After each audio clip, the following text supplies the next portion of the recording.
What's happening, everybody? Welcome to LightSaber Radio, the most outrageous Star Wars show on the web. And today, we got a pretty controversial topic that we're going to be talking about. Because we're going to be talking about, was the Empire right? Was there the way that they wanted to control shit? Was that the right thing to do?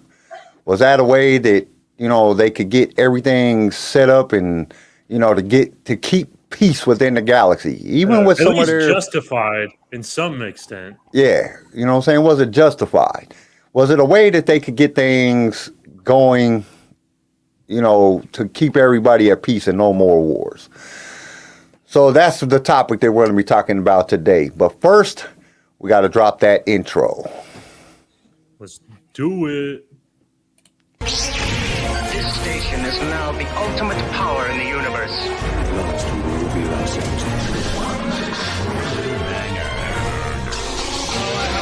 Feeling about this. You are now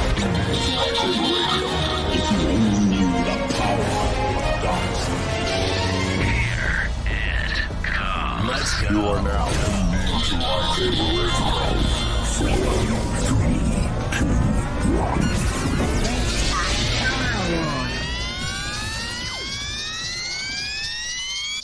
Hello there. And Tori was here, but then she disappeared. So, before we get started and get really into the show, I want to give a big shout out to my pops. He passed away. My dad was 84 years old, probably the most amazing man that I ever met in my life, and all the qualities that make me a good man and made me a good person in life I learned from him. So I want to give a shout out to Fred McDaniel. He was a great man. Everybody, keep my family in your prayers, because, my family's going through it right now. And I don't know if I'm going to stay for the entire show. It just depends on if Tori and CJ get back on the thing. Right. We're sorry for your loss, Kyle. Yeah, it sucks. But he was 84, man. He lived a long life, He raised all his kids, had all, his grandkids, and then now his great-grandkids. And, I mean, he lived an amazing life, and he did a lot of shit. I wouldn't sit back and say that he was the most I wouldn't even say respectable. The most, when it came to, he ran moonshine and did shit, and, when he was younger, he was a typical person. He's a typical man, but as he grew, he got better and better, and he learned more, and he got more kind-hearted, and became a better person.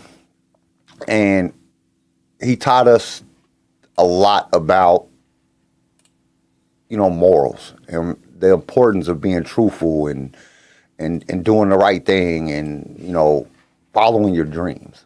I would never be here. We wouldn't be on this podcast right now if it wasn't for my dad. He's the one that pushed me to follow my dreams and to do the things that I wanted to do.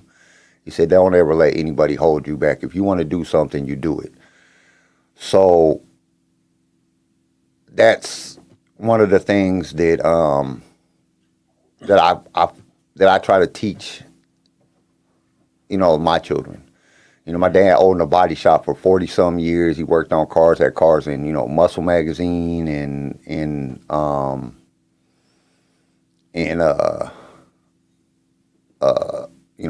Corvette Magazine, all kind of different stuff. He raced cars when he decided one day he wanted to race cars, and my mom went to California to take care of my grandma and came back, her brand new fucking Malibu was a race car. So, he just was one of those people that no matter what, and Tori's having some technical difficulties here with her audio. Says she can't hear nobody. Is your computer on mute? Well, I'm wondering if she got her headphones turned up, or if their headphones are even on. Yeah, the headphones are. I remember, I always leave my computer on mute when I'm in school, and so I have to remember to unmute it when we do the podcast. But so, it's one time for Father's Day, I put, the life lessons that I learned working there, because everybody, even my sisters, when we turned 13, everybody had to go work in the body shop. You had to learn how to do body work. That was just the thing. You had to learn the trade just in case, you know, if that's what you wanted to do, then that's what you always could fall back on that, Right. you know, in life. And it was just one of those places where, you know, because 90% of the time it was just, you know, there might be other workers there, but it was just me and my dad.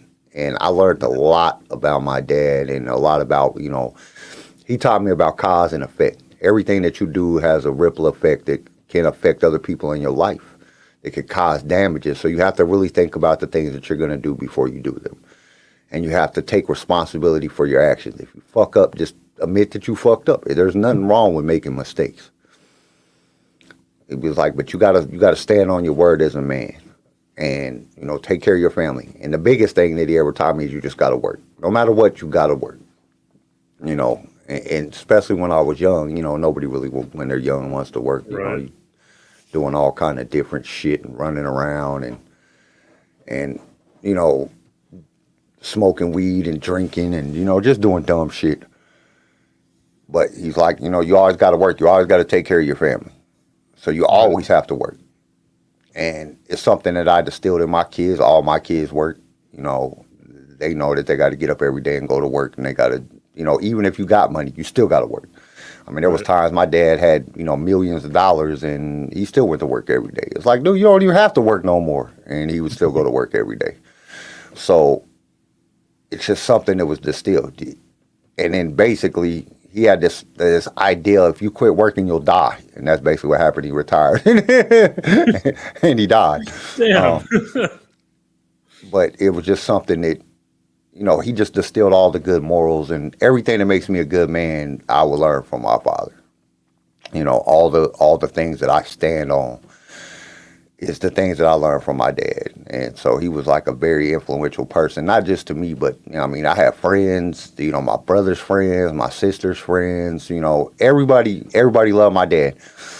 He was an attention whore. That dude he'd walk in a bar and next thing you know, he'd have everybody in the bar laughing. I remember one time we were in Walmart. He had everybody in the Walmart laughing. And he was 83 years old or 82, because he told everybody he was 28. And the lady was like, "You can't be 28." He was like, "I'm 82. If you flip it over, it says 28, so I'm 28." And he just had everybody in the whole place just laughing, and they were just cracking up, you know, because he was always telling jokes. He always wanted everybody to be happy, you know. And he distilled a lot that laughter is the only thing that in this world that you cannot take from nobody. You can't. I mean, you can't rob laughter from somebody. If it's funny, it's funny. You know, you're gonna laugh.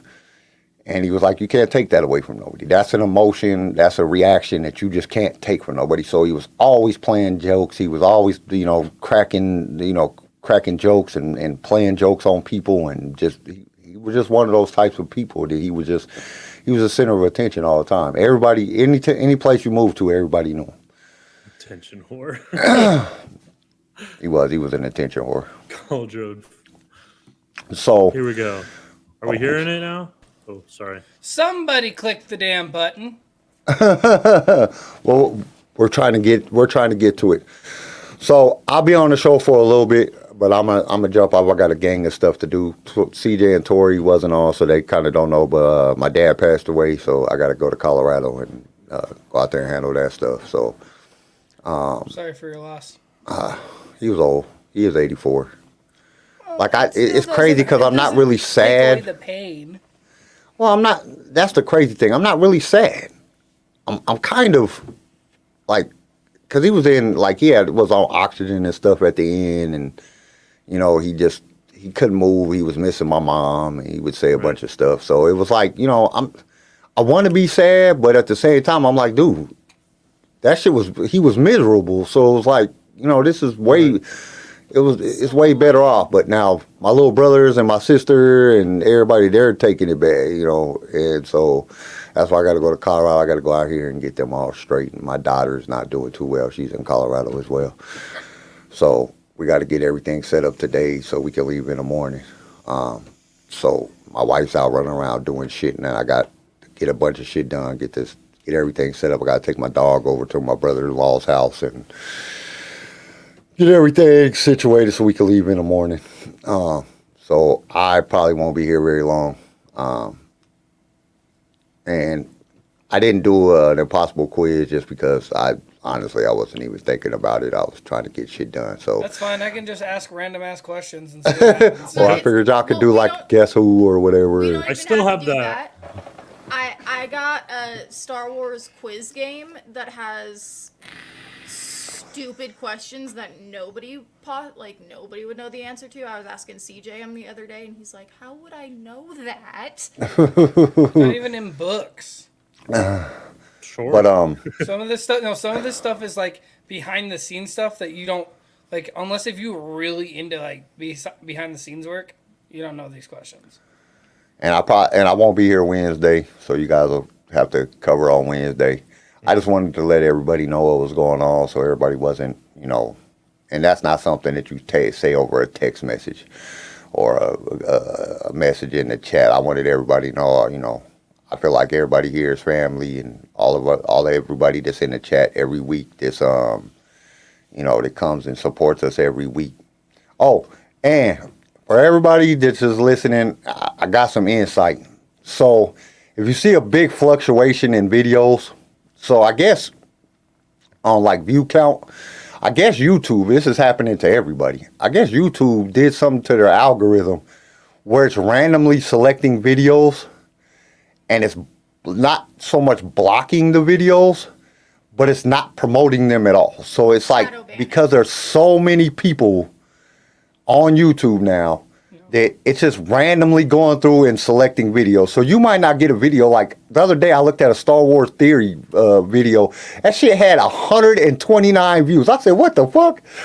It's just randomly selecting videos and doing it. So you might not even get a notification that somebody came out with a video. They're just like, it's almost like they're blocking it. They're not blocking it, but at the same time, they're not promoting nothing. They're not sending out notifications. And it's happening to everybody. Like, everybody is happening to, because we've been going through, we've been arguing with each other. We've been trying to figure out what the hell is going on. Like, dude, how the hell we get thousands of views and then the next video we get 36? How does this happen? Right. And it has nothing to do with us or with anybody else on YouTube. It's just happening within. It's everybody. It's everybody on YouTube. It's basically the algorithm, and I guess YouTube put out I guess YouTube put out a statement saying that they're trying to get it fixed. But from what I'm seeing, they're not getting it fixed because this has been happening for a while. And we were like, okay, we actually all skipped the show just to make sure that, is it me? You know what I'm saying? Does everybody hate me?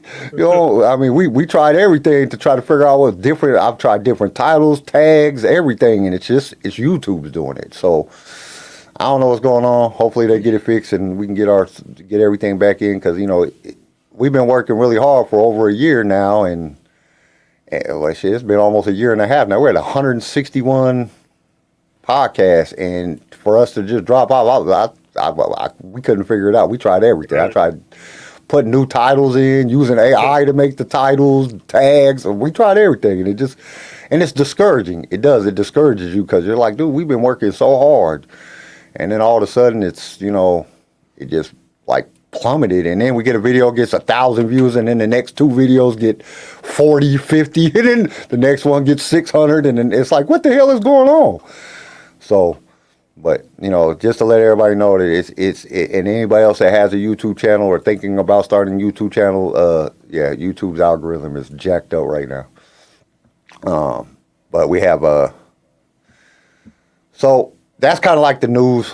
For LightSaber Radio, part of the news. I'll be leaving here pretty soon, probably in the next 5-10 minutes, but I'm leaving in very capable hands. I know CJ, Tori, and Garrison will take care of everything, and then I won't be here Wednesday, but I will be here next Saturday. And next Saturday I will do the announcement for however we decide to do the giveaway, and then the 23rd. Is that the 23rd weekend? Next Saturday. Yes. Yeah, it is. 23rd. Yeah. So I'll give the announcement, tell everybody what to do, and then on the 23rd, we'll announce the winner. I'll make it simple. It'll be simple. So, or on the, I'll probably announce the winner on the Wednesday episode then, because that'll be easier. That'll give everybody time to do whatever they have to do. Oh shit! What's up? I forgot to bring the puzzle in here. Oh, you could show it. Yeah, I was gonna show it, but I forgot. I'll show it on Saturday then. So, and that's about all. That's about what's going on in Lightsaber Radio right now. Thanks everybody for all the condolences. I really appreciate it. Like I said, my dad was a great man. He did a lot of great shit, and he inspired me a whole lot. And if it wasn't for him, this podcast wouldn't even probably exist. He's the one that pushed me to get on YouTube, to do podcasting. If that's what I want to do, he's like, don't let nobody hold you back. If that's what you want to do it. So we owe a lot to him. All right, so I'm gonna give. Well, first, Garrison, go ahead and get on let's do the Housebreaker, and then we'll and I'll give my take on. Do I think that if the Empire was right or not, or if they had a right idea but the wrong execution or whatever, however you want to put it, and then I'll jump off and let y'all take over. All right, let's do it.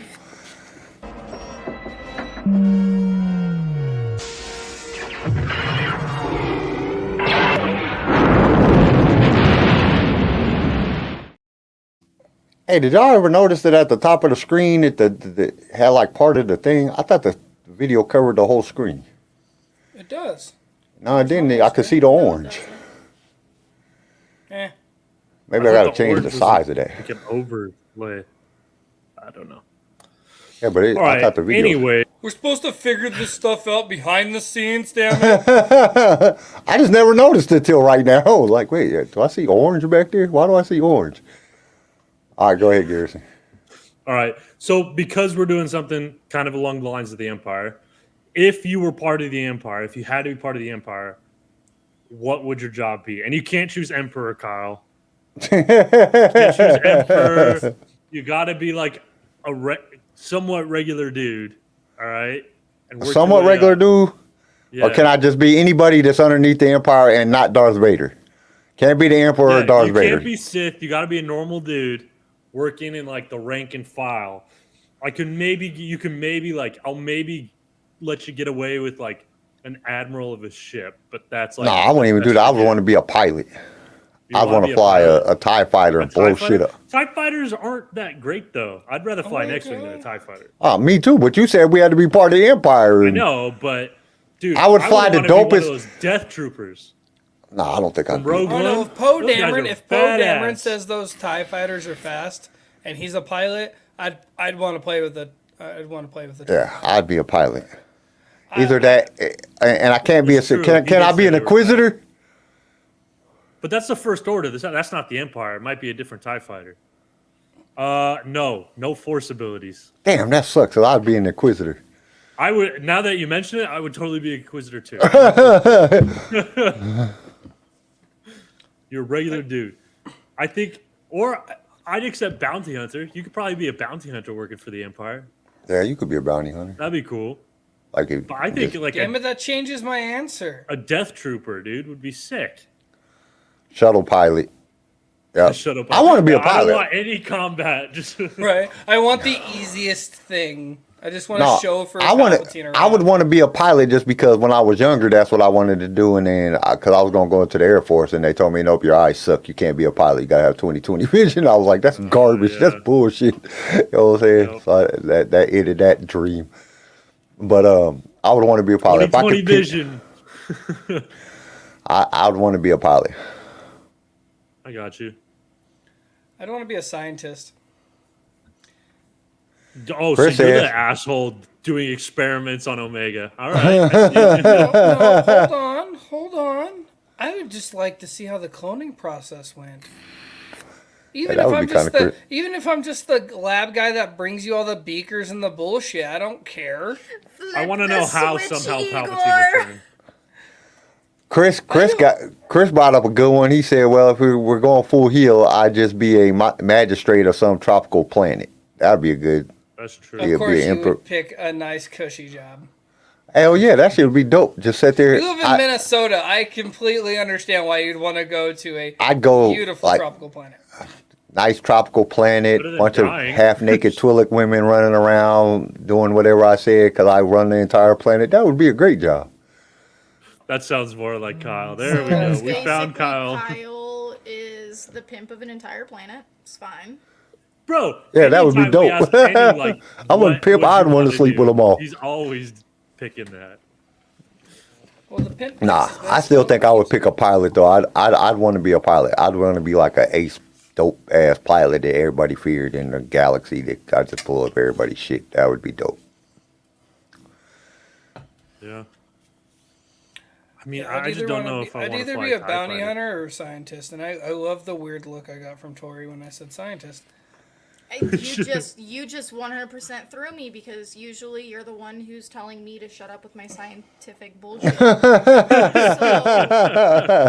So when you threw scientist at me, I kind don't- of threw me. Not I gonna don't lie. think a forensic scientist for the Empire would be very lucrative.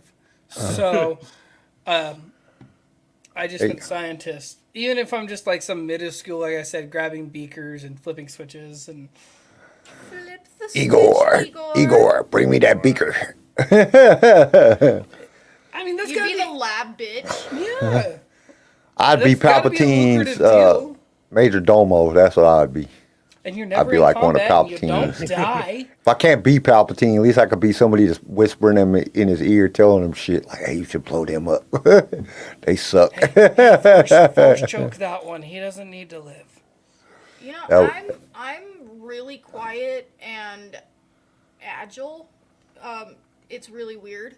I'd either be a bounty hunter or a mechanic. Oh, Chris, that's a good one. Mechanic. What did Chris say? He said, "I would also like to be Thrawn's art." Ron's art procurer. Procure. Yeah, that would be dope. That'd be cool. I just know nothing about art, so. You don't need to don't know have nothing to. about art. You just got to get the art. You just Thrawn's gotta gonna be- you fucking just gotta be analyze like, the "Yep, art that's anyway." in the frame. I need that one. He literally sends you out to go and find art, and then you contact him with, "Hey, I think you might like this piece." And then you literally just send him a picture of it, and Yeah, he's like, "Yeah." but he seems buy like the it." type where if you got the wrong piece, he'd kill you, maybe. So. Nah, I don't think there is a piece that he doesn't No. like. He analyzes all every piece of art. That's how he figures out how to kill you. He looks at your artwork and figures out your entire species and how to kill you. That's Have dope. artwork. If you don't have artwork, he's just gonna blow up your whole planet. You know, I don't know how to you kill know you. I'll what's- blow up your whole planet. You know what's fun? If Thrawn tried to take over Earth, the simple thing was, if he went to Garrison, he'd just have to kill all the cows. Yeah, Thrawn would be pretty confused with all of our different art. He'd be like, "What the Yeah. hell? We got so much different art. I don't know how to figure these people out. These people just everybody's art is different." I think he might be a little terrified of my house. You go downstairs in the living room and the kids' playroom, it's all Star Wars. You go into my kitchen, it's all our like ranch equipment, like everything that we brought from the ranch, our clothes and everything, like those are now on display up on the wall. And then you come upstairs and you just walk into my room and it's nothing but horror. And then my corner of Star Wars. Like I Jesus. have a banner above my window that says "Time to Float," and I have an Elm Street sign and a big ass tapestry that has all the serial killers, and the neighbor's dog is about to be target practice. Quit saying that. I will never shoot a dog a day in my life. You've never shot a dog a day in your life. I have. Yeah, He you gotta put it down has. somehow. I'm not paying for that euthanization. He has. Yeah, we used to just take them out. We used to just take them out. We take them out, and when I lived in Colorado, like when I was breeding and stuff, if we ever Exactly. got dogs that were like real messed up or something was wrong with them or something, we'd take them out in the. Shut the window and stop. Way out. scaring If that dog dogs. gets cancer, I'm not paying the doctor thousands of dollars to put it down. Right? Yeah, that should cost too much. Hot dog, end of a 22, takes care of it real fast. Yep.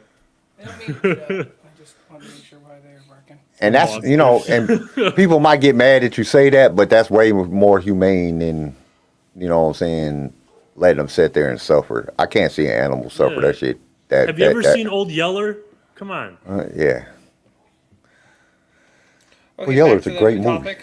Such a good movie. What'd you say? Okay, to the Tori, what did topic. you say you want to be? I'd either be a bounty hunter or Bounty hunter. mechanic. I don't see it. I see the mechanic. I don't see the bounty hunter. Your knees So and weird. ankles pop too much for you to be agile. And yet you never hear me when I go downstairs. Or come upstairs. Or walk up behind you. Oh. I heard that all the way. Man, okay, the dog is in here farting. It's about to stink. It was a loud fart. My puppy All right. done got so big. Let's All right. get to the topic. Okay. So, we're going to try to figure out what everybody thinks about was there some fundamental that were really good about what the Empire was trying to do? If you look at it in like a political state, how they were trying to control everybody in order to keep peace within the galaxy. Yeah, I mean, the rebels were the ones. They were kind of the pretty terrorists. They unpeaceful. were trying to go, terrorists, bro. but they were terrorists for a good cause, because there's a there's a kind of good part, because when the Empire was in control for the 20, 30 years or however long it was that they were in control, 20 years, there was a little bit, they had the galaxy under wraps. There wasn't no wars going on, other than the wars with the rebels, but them wasn't real wars. They had 2 battles in 5 years or whatever. It was really peaceful at that time. Now, it was peaceful to an extent when you look at it as they were enslaving entire planets and just strip mining everything, and they were screwing a lot of people over. But the control was kind of justified because there wasn't no wars. Now, as an American, I say screw that shit. I'd rather be in war and be free to do what I want to do. Yeah. But you know what I'm saying, as looking at I would also it be feel like that kind of like attitude is becoming less and less common today. Well, more people are just getting to the point that, because if you really look at it, we're like not really free. So there's so many damn rules. We're actually like the 11th freest country in the world. Yeah. So we when used you to be look the at it freest, but not in- anymore. If you look at it, the way they were doing it with evilness and all that. If they came in and just sit down the rules. If you mess up, we're just gonna take you out. We're not gonna play these games. Ain't gonna be no uprising. Ain't gonna be no separatist shit like that. There ain't gonna be none of that. We'll take you out. And they did it in a way that it was like what really the idea was for peace. It wouldn't be a bad idea.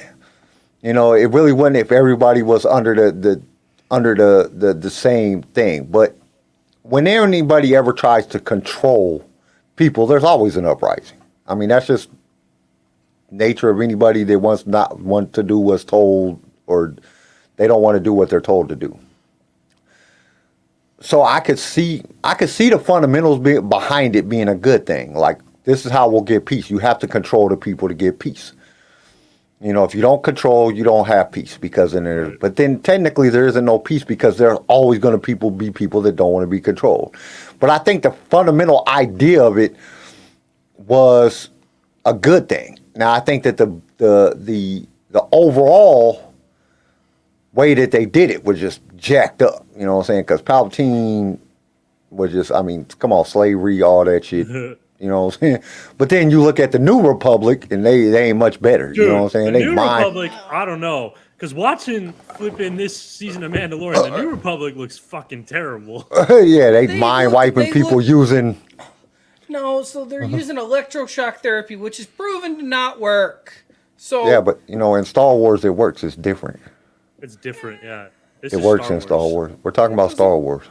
Everything works in Star Wars. no, it does not. Obviously not, because you can just leave anybody in there while a guy's getting freaking shocked, and they can just turn the dial. Like, he screwed you over in a past, while you were with the Empire, and now it's like, Well, I don't even know if he so much screwed him over. I don't think that in all reality, I don't think that the New Republic, I think her job was to keep the New Republic from getting the information that he had in his head. You know what I'm saying? I think that's the reason she did it. I don't think it was so much for the reason that she was told to do it. I don't think it was so much that she did it because, you know what I'm saying, they just to do it because he was an asshole or he did something wrong. You know, I think it was more for the process of, you know, for that information that he has that the New Republic couldn't get that information. Because then they could start making clones or doing cloning or anything because he wanted, and I think that's the reason she did it. I can see that. Chris says, I don't either. It would be more learning than history of an artifact and teaching Thrawn. Okay, that was the Thrawn stuff. Yeah. Kyle's dog farting. If you go to the old books, Palpatine was making it strong because of threats he saw coming in the Force. That's what Star Wars team leader said. Chris says, I mean, you could compare the Empire to the Romans. They built the largest empire in the world and crushed everyone who opposed them and had values that differed too much from their own.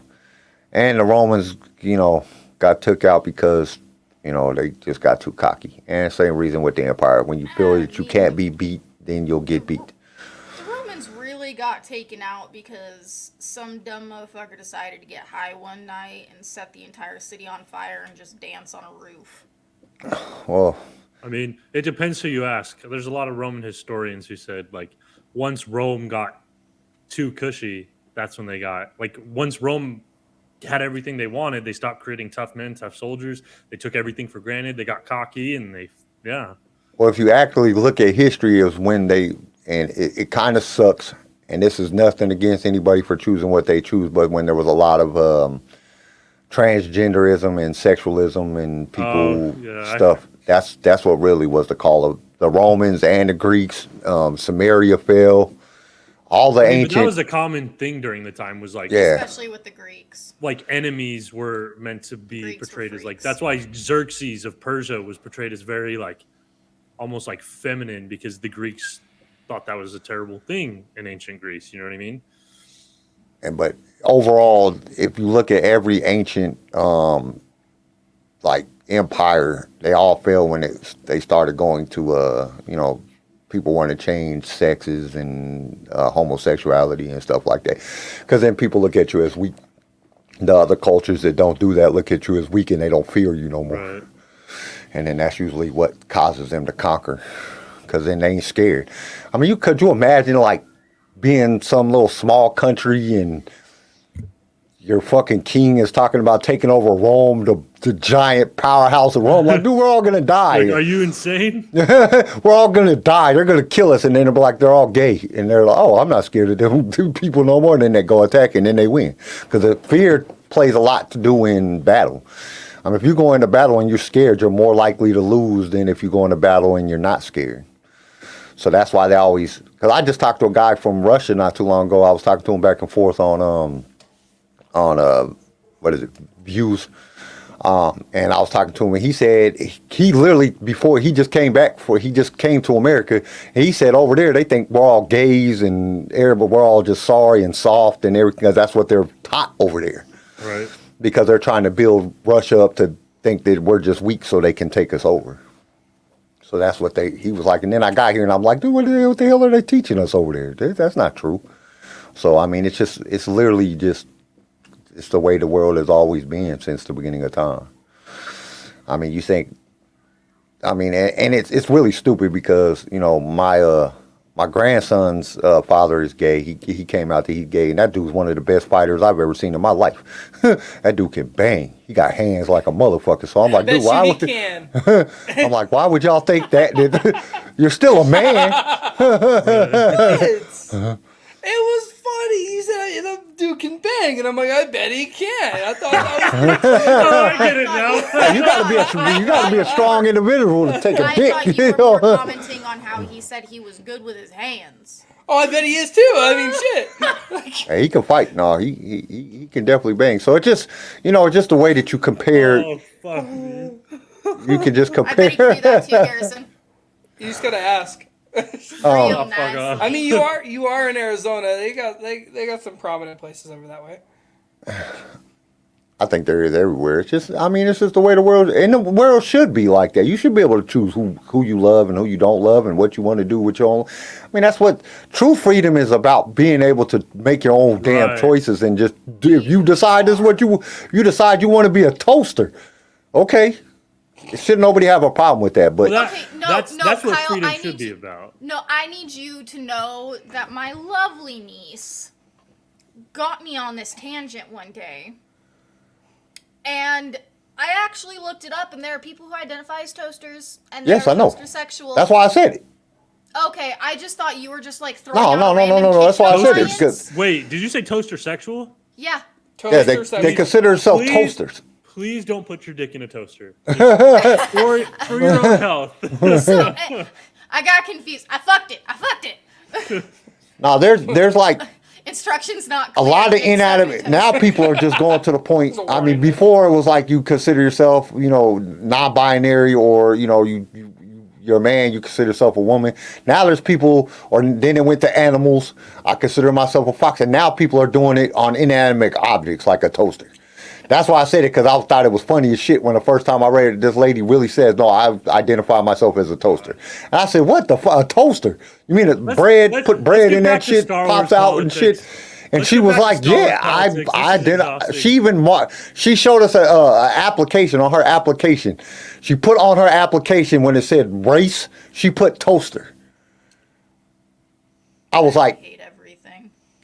what the fuck? A toaster? That's not a race. And she did it for male, woman, or other. She put toaster. I was like, what the fuck? That's an inanimate object. It's a toaster. We make those. But there's people that really do that shit. I hate people. So, I think everybody should be able to choose, and everybody else should just be happy with whoever chooses what they want to do. That's on you. I don't care what you do. Just don't stick your dick in a toaster, please. I don't Yeah, think that's that not a warning label probably on good- the box. But, and that's when it comes, like with the Empire, they're over here telling everybody you can't do that. And then, the Empire was racist. Everybody knows Palpatine was racist against aliens. So that's why most of the alien planets is who he tried to conquer and enslave first. So it just, like, I think the thought process of, if you control everything, then, you dictate if there's wars or not, because everybody's controlled by you. But as throughout history, we have seen that doesn't work, because kings have always fallen. Somebody always gets upset. I mean, the rebellion attacked, Palpatine, the Jedi, or Luke, because it wasn't really Jedi. It was just Luke. Well, there was other Jedi, but I think they were all punks and I hiding. don't know. They were scared. Great Britain still has a king. Yeah, but they're still ran by Now, democracy, though. They just now got a king. They've been running on a queen for the past Well, 50,000 king, years. queen, they have a monarch. Yeah, they But just you don't got to have any also power. understand it, and from my understanding of the stuff that I read, dude, Parliament takes care of all that. They have they're just Yeah, I more know. of a. They're more of a leader head. They're like I know. It was a celebrity. joke, okay? Golly, man. I'm just kidding. But I mean, but if you kind of look at it like China and Russia, you know what I'm saying? They both have presidents that are more like kings than they are. North Korea. You know what I'm saying? Dictators, you mean? North Korea. But that's all a king is a dictator. You know what I'm saying? If one person controls everything, then it's basically a king. You're a king, emperor. You know what I'm saying? And that's what they are. Some Putin and Chow or whatever his name is. They're just basically kings. Especially when you can't nobody run against you because you kill them. You know what I'm saying? So You want to play the game? But at the same time, you look at China. China is very functioning, and they've been in the same type of thing for thousands of years, and they're a very functioning culture, and they're doing great. They are the richest country in the world. They make everything. You know what I'm saying? So the key is being a dictatorship, but saying you're communist. Well, no, being Or I guess they don't say they're communist, but I know they say they're communists. I think it would be better. They admit to it. They just don't yeah. So throw you it in say your face. you're a dictatorship, but you espouse communist ideas, then it can last. Oh yeah, Chris, we can get to that. Oh shit, I'm gonna be on this show the whole time. I don't even know why. So get off, especially you brought up Mandalorian. But I think that, you know what I'm saying, if the Emperor came in and he tried to control everything, but he was a nice guy, I don't think it would have been a bad thing. If he was just not an asshole and tried to, you know what I'm saying, turn everybody into slaves, you know what I'm saying? I mean, have you seen Palpatine? Like, it's Yeah, well, he's a Sith Lord. He was an asshole. He's supposed to be an asshole. He's a Sith Lord. and he just looks like an ass. Like, you gotta kind of just. He looked like a fucking pickle. Like Rick and Morty when Rick turned himself into a pickle. That's what he looked like. Hold on a second. Wait. I just want to address team leader. Sir, are you classified as a human? Negative. I'm a meat popsicle. But I you know, it's just I think the fundamentals was there to have a good thing. Just who was running was an asshole, and it's no different than in America. Come on. You know, if we got a bunch of asshole congressmen that are running the country, you know what I'm saying, and making bad decisions for everybody, then it sucks. You mean like Kyle. currently ran? You know, and then it sucks. And gas is $5 a gallon and milk is $4 a gallon. You know what I'm saying? And eggs are your firstborn child. Yeah, you know, it sucks. But when you got somebody in there that's doing a good job, then it's great. So it just all depends on who's running it. But I think the overall idea that they had, if you control everything, then if you're controlling who's doing what, then there's peace.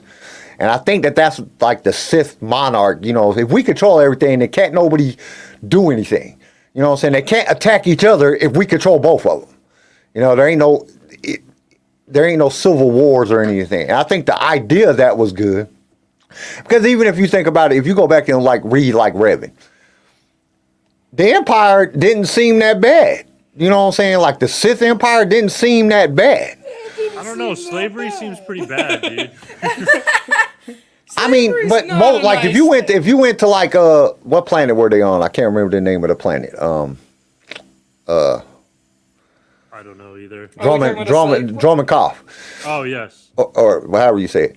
When they were on that planet, like when Scourge and them, that meant they had bars, everybody was walking around. I mean, unless you was a slave, you was pretty much cool. You could do what you wanted. You know what I'm saying? As long as you didn't go try to visit the Emperor, because then you was probably going to die. You know what I'm saying? They was going to kill you. Yeah, to me, it seems a lot like, I don't know. To me, I think it's still not that great. To me, the Sith seem like fascists, to be honest. And that doesn't sound too great to me. And the Republic seems like communists. Exactly. Yeah. So you're fucked no matter which way you go. Right. Yeah, neither one is really great. It's the shinier of two turds. Well, I mean, it's just like the conversation that we had before. Like, why didn't Palpatine ever go? I mean, not Palpatine, but why didn't Padme ever go get Shimmy? You're a queen of a cold thing, and then you got money. You're a queen, and you didn't ever go get his mom. You didn't go get your husband's mom. Even at that point when she was a politician, she still was rich. You can't go get Watto some money and get his mom. Why didn't you do that? It's just it's one of those things that's like. And it's also like the Republic at that point, it could be perceived as she was promoting slavery by buying a person. Exactly. You know. Well, I mean, even if you. Is it slavery if you buy slaves in order to free them? But you know what I'm saying? Because there was people creating the demand for the supply, so it would still be people getting paid. Yeah, but you're freeing people. So what? I mean, that's kind of like that. That's kind of like the same thing that we're talking about. That's what I was getting at. It's kind of like the same thing that we're talking about with the Empire and the New Republic. I get what you're saying, though. I get what you know what I'm saying? Why, if you went and bought slaves to free the slaves? Are you a good guy or a bad guy? Because you're still participating in the slave trade. So that's still you can still be looked at as a bad person. So it's it just all depends on the way that you look at the situation. Me personally, hey, I'm all for Palpatine. I'm on Palpatine's side. You know, I like the Sith philosophy. Let fucking conquer everybody. If you don't go do what I say, kill them. You know what I'm saying? If you went and talked to some hooker's pimp and paid the pimp for the hooker to set the hooker free and give her a new life, would you still go to jail for sex trafficking? Yeah. Because you're paying for pussy and it's against the law. Well, it also depends on where you're at. Because Vegas, you can do it. In Vegas, prostitution is legal. So, you know what I'm saying? It all depends on where you're at. Nevada's The outer just a rim, fun- slavery is okay. No. Actually, Not no, in it's Vegas. actually no, Nevada. It's still very Yes, illegal. It's still illegal in Vegas. I don't know. I seen a cops lot of just hookers when I don't was in give a Vegas. They just have the gray areas of we're gonna. They get go cards. for escorts. They get AIDS cards and shit. You know, they get free testing for AIDS. They get, you know, I'm a hooker card and not all that only shit. So that- how the hell is it illegal? And they can go to the doctor and It's get a hooker because- card. It's because they're not hookers, they're not prostitutes, they're escorts, and Escorts, sex is not part of the deal. You're paying for the Yeah. date. Not I for used what to own an happens escort after service. the date. You can't That's fuck in the the gray escort area. service. You'll go to jail. That's just what they say. Them bitches was Okay, hookers. okay. Vegas cops aren't gonna arrest their favorite client. Like, why would they? Like, come on. Yeah, they gotta get donuts somewhere. All right. So my thing is like going back to the Empire. The rebels were like, they're fucking terrorists, dude. They blew up an entire space. Do you know how many people were on that Death Star? And they're all Twice? for the Empire as a necessary loss. Except not all of them were there by choice. My bad. You shouldn't have got caught. Yeah. You got caught. Sucks to suck. You should have got. You should have fought harder and kept from becoming slaves. Shit. Sucks to suck. You know, it's just messed up because when you really look at it, I mean, it all. We don't need to be giving Nazi sympathizers a defense. This is the thing. So if you really look at it, okay. Say just for instance, somebody conquered us. Say China. China conquers us, right? Red Dawn. I thought Red Dawn was Russia. Wolverines! Yeah, but If China it is conquered Russia, us, but- then technically China would be the operating government. You know what I'm saying? They would be the ones that's in control. And if we fought against them, technically we'd be the terrorists against the controlling government. That's true. So Technically, the 13 colonies were too. They're terrorists. Yep. so it's all Throwing tea into a harbor. it just Yeah, messed up because America was built on terrorism. it's all built. It's all on the eye of the beholder. It's all about what side you're on, if you're right or Yeah. wrong. It's perception. It's The perception. victor writes history. Yeah. That's what it is. And with some of the victors that's been in history, you know, in our history, we don't know what really even happened. Like it's so hard. Somebody asked me. We was having a argument about ancient, you know, saying empires and stuff like the Mongols and everybody. And I'm like, dude, we really don't. I mean, we do know that, you know, Genghis Khan stacked 1,000 or 1,000,000 skulls on top of each other and created a skull mountain because it's still here today. But you know, but none of us were actually there. He seems like he would be your hero, Kyle. He got lots of. Oh, Genghis Khan is dope. That dude was dope as shit. He just camp outside your kingdom for like a month and wait. They wouldn't let nobody in, and you'd starve to death. That was a great. That dude was great. He was smart as shit. Like, I don't even need to kill you. I'm just gonna not let you eat, and you'll die. Yeah, and I don't even have to send my troops in. But if you're on the other side, if you're that kingdom that he's sitting out waiting on. You know what I'm saying? You don't know exactly what they did because they all dead. They ain't got nobody to tell the story. So the victor says, this is what we did. How do we really know? We weren't there. You know, all we're going off of is artifacts. We're going off of, you know, stories that was told down throughout time. And we know the stories get manipulated and switched around and told different ways. I can tell Garrison something. He tells it to his wife. His wife tells it to Tori. Tori tells it to CJ. By the time it gets back to me, it's a totally different story than what I didn't even say that. What are you talking about? It's a whole different thing. And that's just because when we intake information, we perceive it a certain way.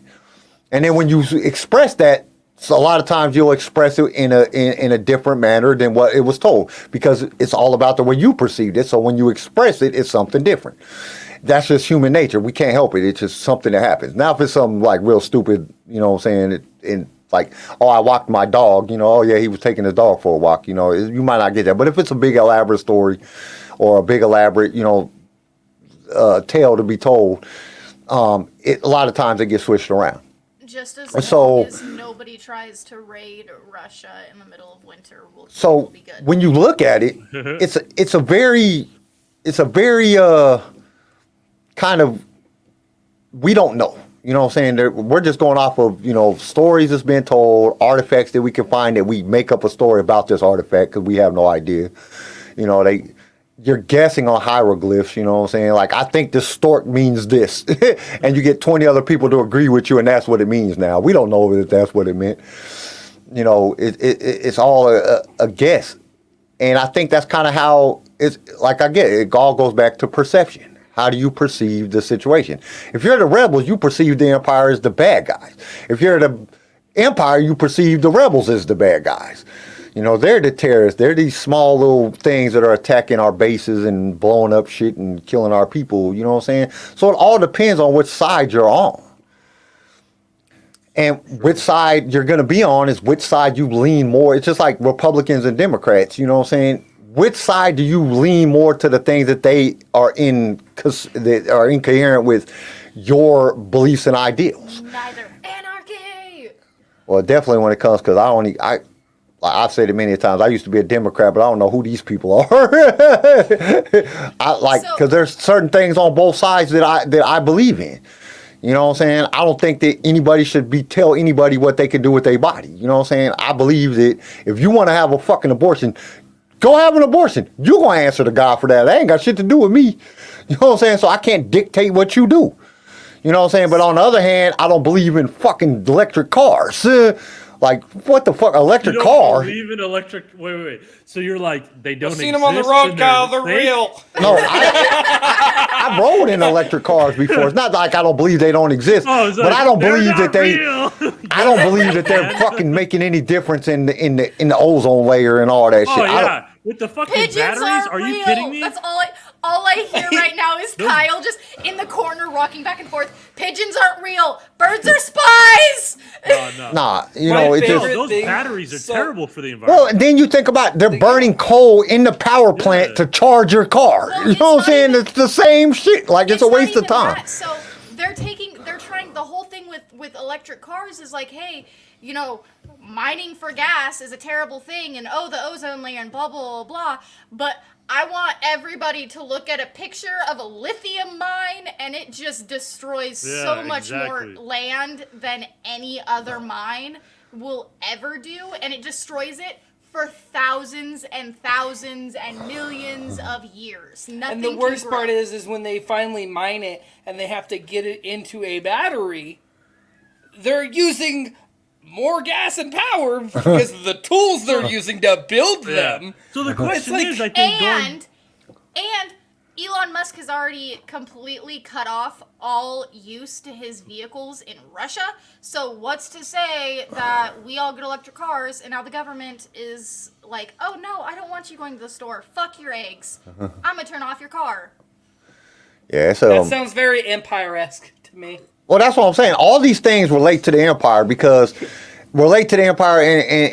the Republic because they did the same thing. The reason the original Republic fell is because you let one guy, Palpatine, come in and just start changing everything. He created where's all your FBI agents and CIA agents that are supposed to be figuring this shit out in the Republic? They were supposed to be figuring out what was going on while this dude was creating a separatist and creating a clone army and ISB doing all this bullshit. shit. And y'all couldn't figure this out. Y'all you deserve to be conquered, you idiots. So you know what I'm saying? here is my little small portion of my stance on the whole Republic versus the Empire thing. First, the Republic was never going to last. It was never going to last because it was such an insecure community. It was such an insecure government because they were so blind and terrified of this huge threat that they didn't see that it had already infiltrated them. And they were so insecure and everything and small-minded and cutting off information and all of that. The Empire was giving everybody all the information that they knew. They just Did they? but They didn't care about what Did people they? thought. they were like, yeah, this is what's happening. Suck it the fuck up. This is the information that we know from the Jedi. This is the information that we know from the that we've gotten from the Republic. Here's what we're gonna do with this information.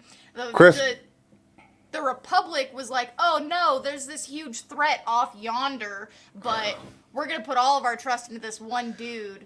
I think it was Chris, the Star Wars team leader, brought up earlier that oh shit, now I've lost my train of thought here. They brought up earlier. Oh shit, I'm gonna have to go back and read. Somebody else talk. I forgot what I was saying. But What yeah, were you saying, anyway, Tori? like God damn it, Carl. I'm sorry. It was important, and then it came in my brain. It said "blow," and then I went to speak it, and it said "shut up."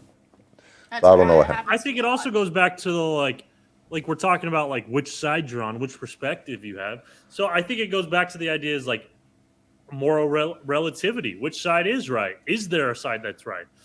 Is there such a thing as right and wrong, or is right and wrong depend on who you are and where you come from? I think that's the I believe in gray areas.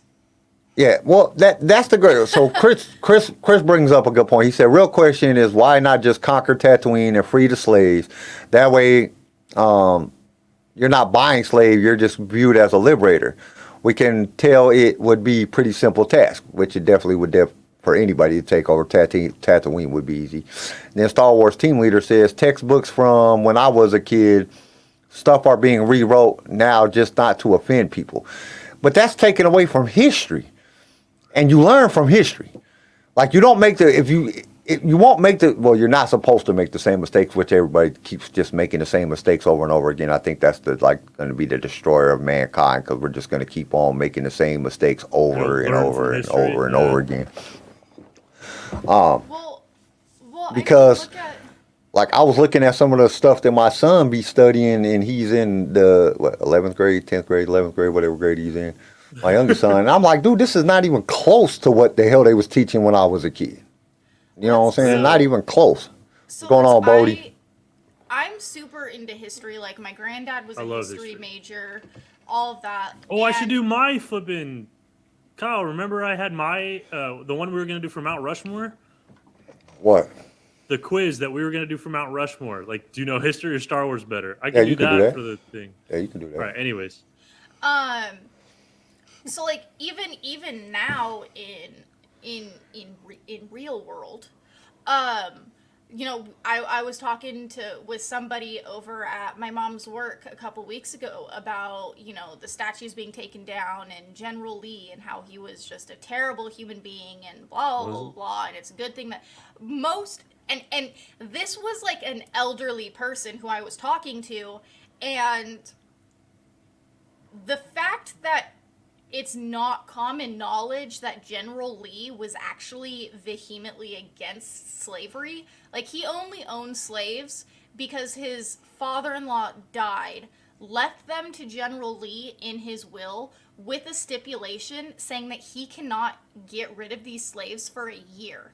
And as soon as that year was up, he set the slaves free. Like he treated them extremely nice, extremely kind. He gave them what they needed while he was while they were in his ownership, and he built them up to be able to go and live a successful life.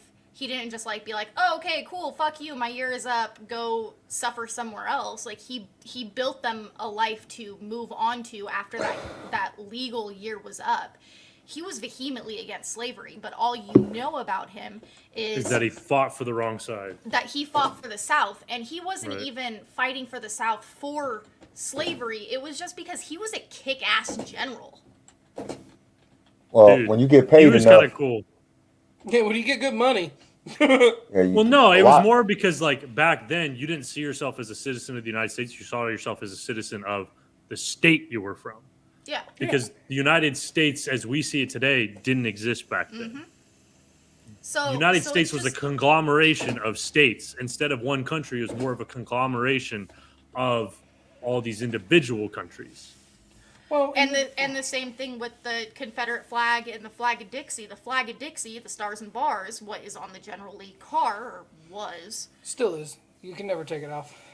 That's actually, it's not the battle flag, it's not the Confederate flag. That's actually just the flag of Dixie. There was variations of that flag used in the Confederate battle flag, but that flag itself was never used. It was never a Confederate flag. There was a small part of it, like a smaller version that got stuck in an upper corner, or variations on the Confederate battle flag, but the flag of Dixie was never a Confederate battle flag. So it's just the same thing with, history and perception. Everything, history is being changed. Same thing with that, though, is going back to Star Wars. It does. You look at something. Leia probably got a different story of what happened than Padme lived, and Bail lived, and all of that. And it just kind of kept telephoning itself down the line. It is perception. I personally think that, Empire rules, Jedi drools. I love that you went from adult conversation to children logic really quick at the end of that. Personally, and honestly, there's a lot of things about the Empire that I do agree with. Like wanting to be a unified galaxy and have one ruler of a galaxy. Get rid of the crime lords, get rid of the overall pretty much just bullcrap that we saw in the Republic, which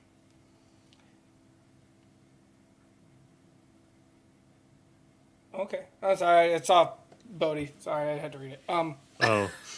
Yeah, no. Honestly, it caught my attention. He had an emoji in it. It caught my attention.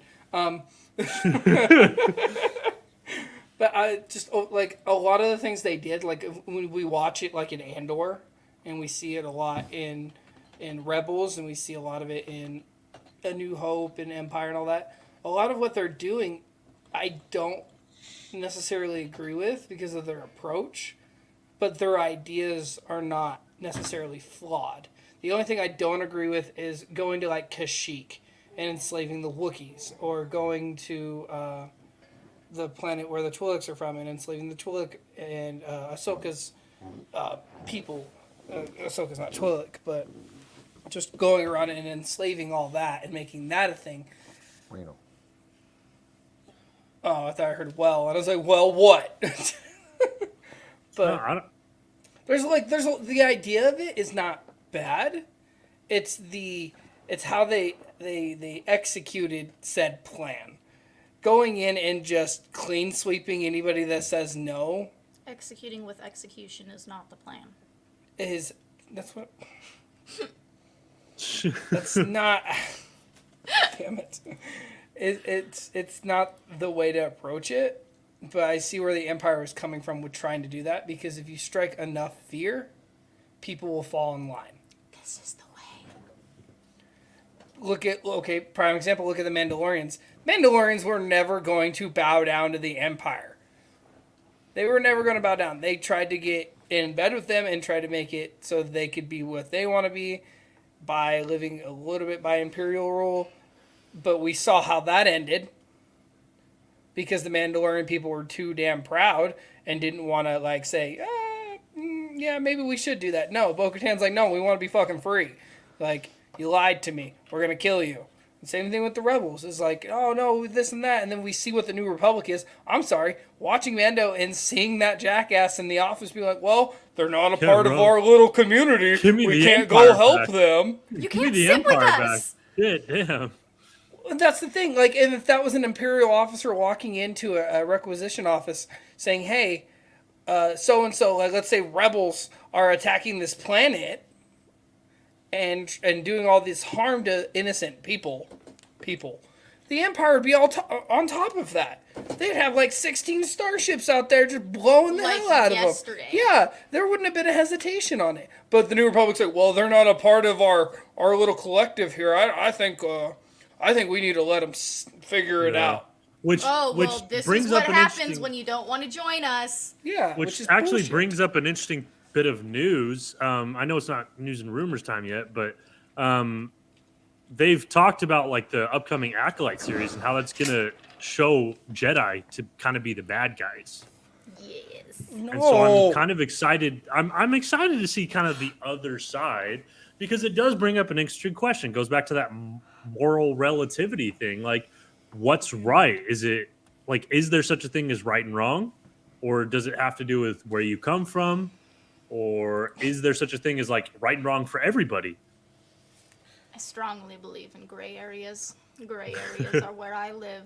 Loopholes, my guy. Loopholes. Or it's just, it's one of those things.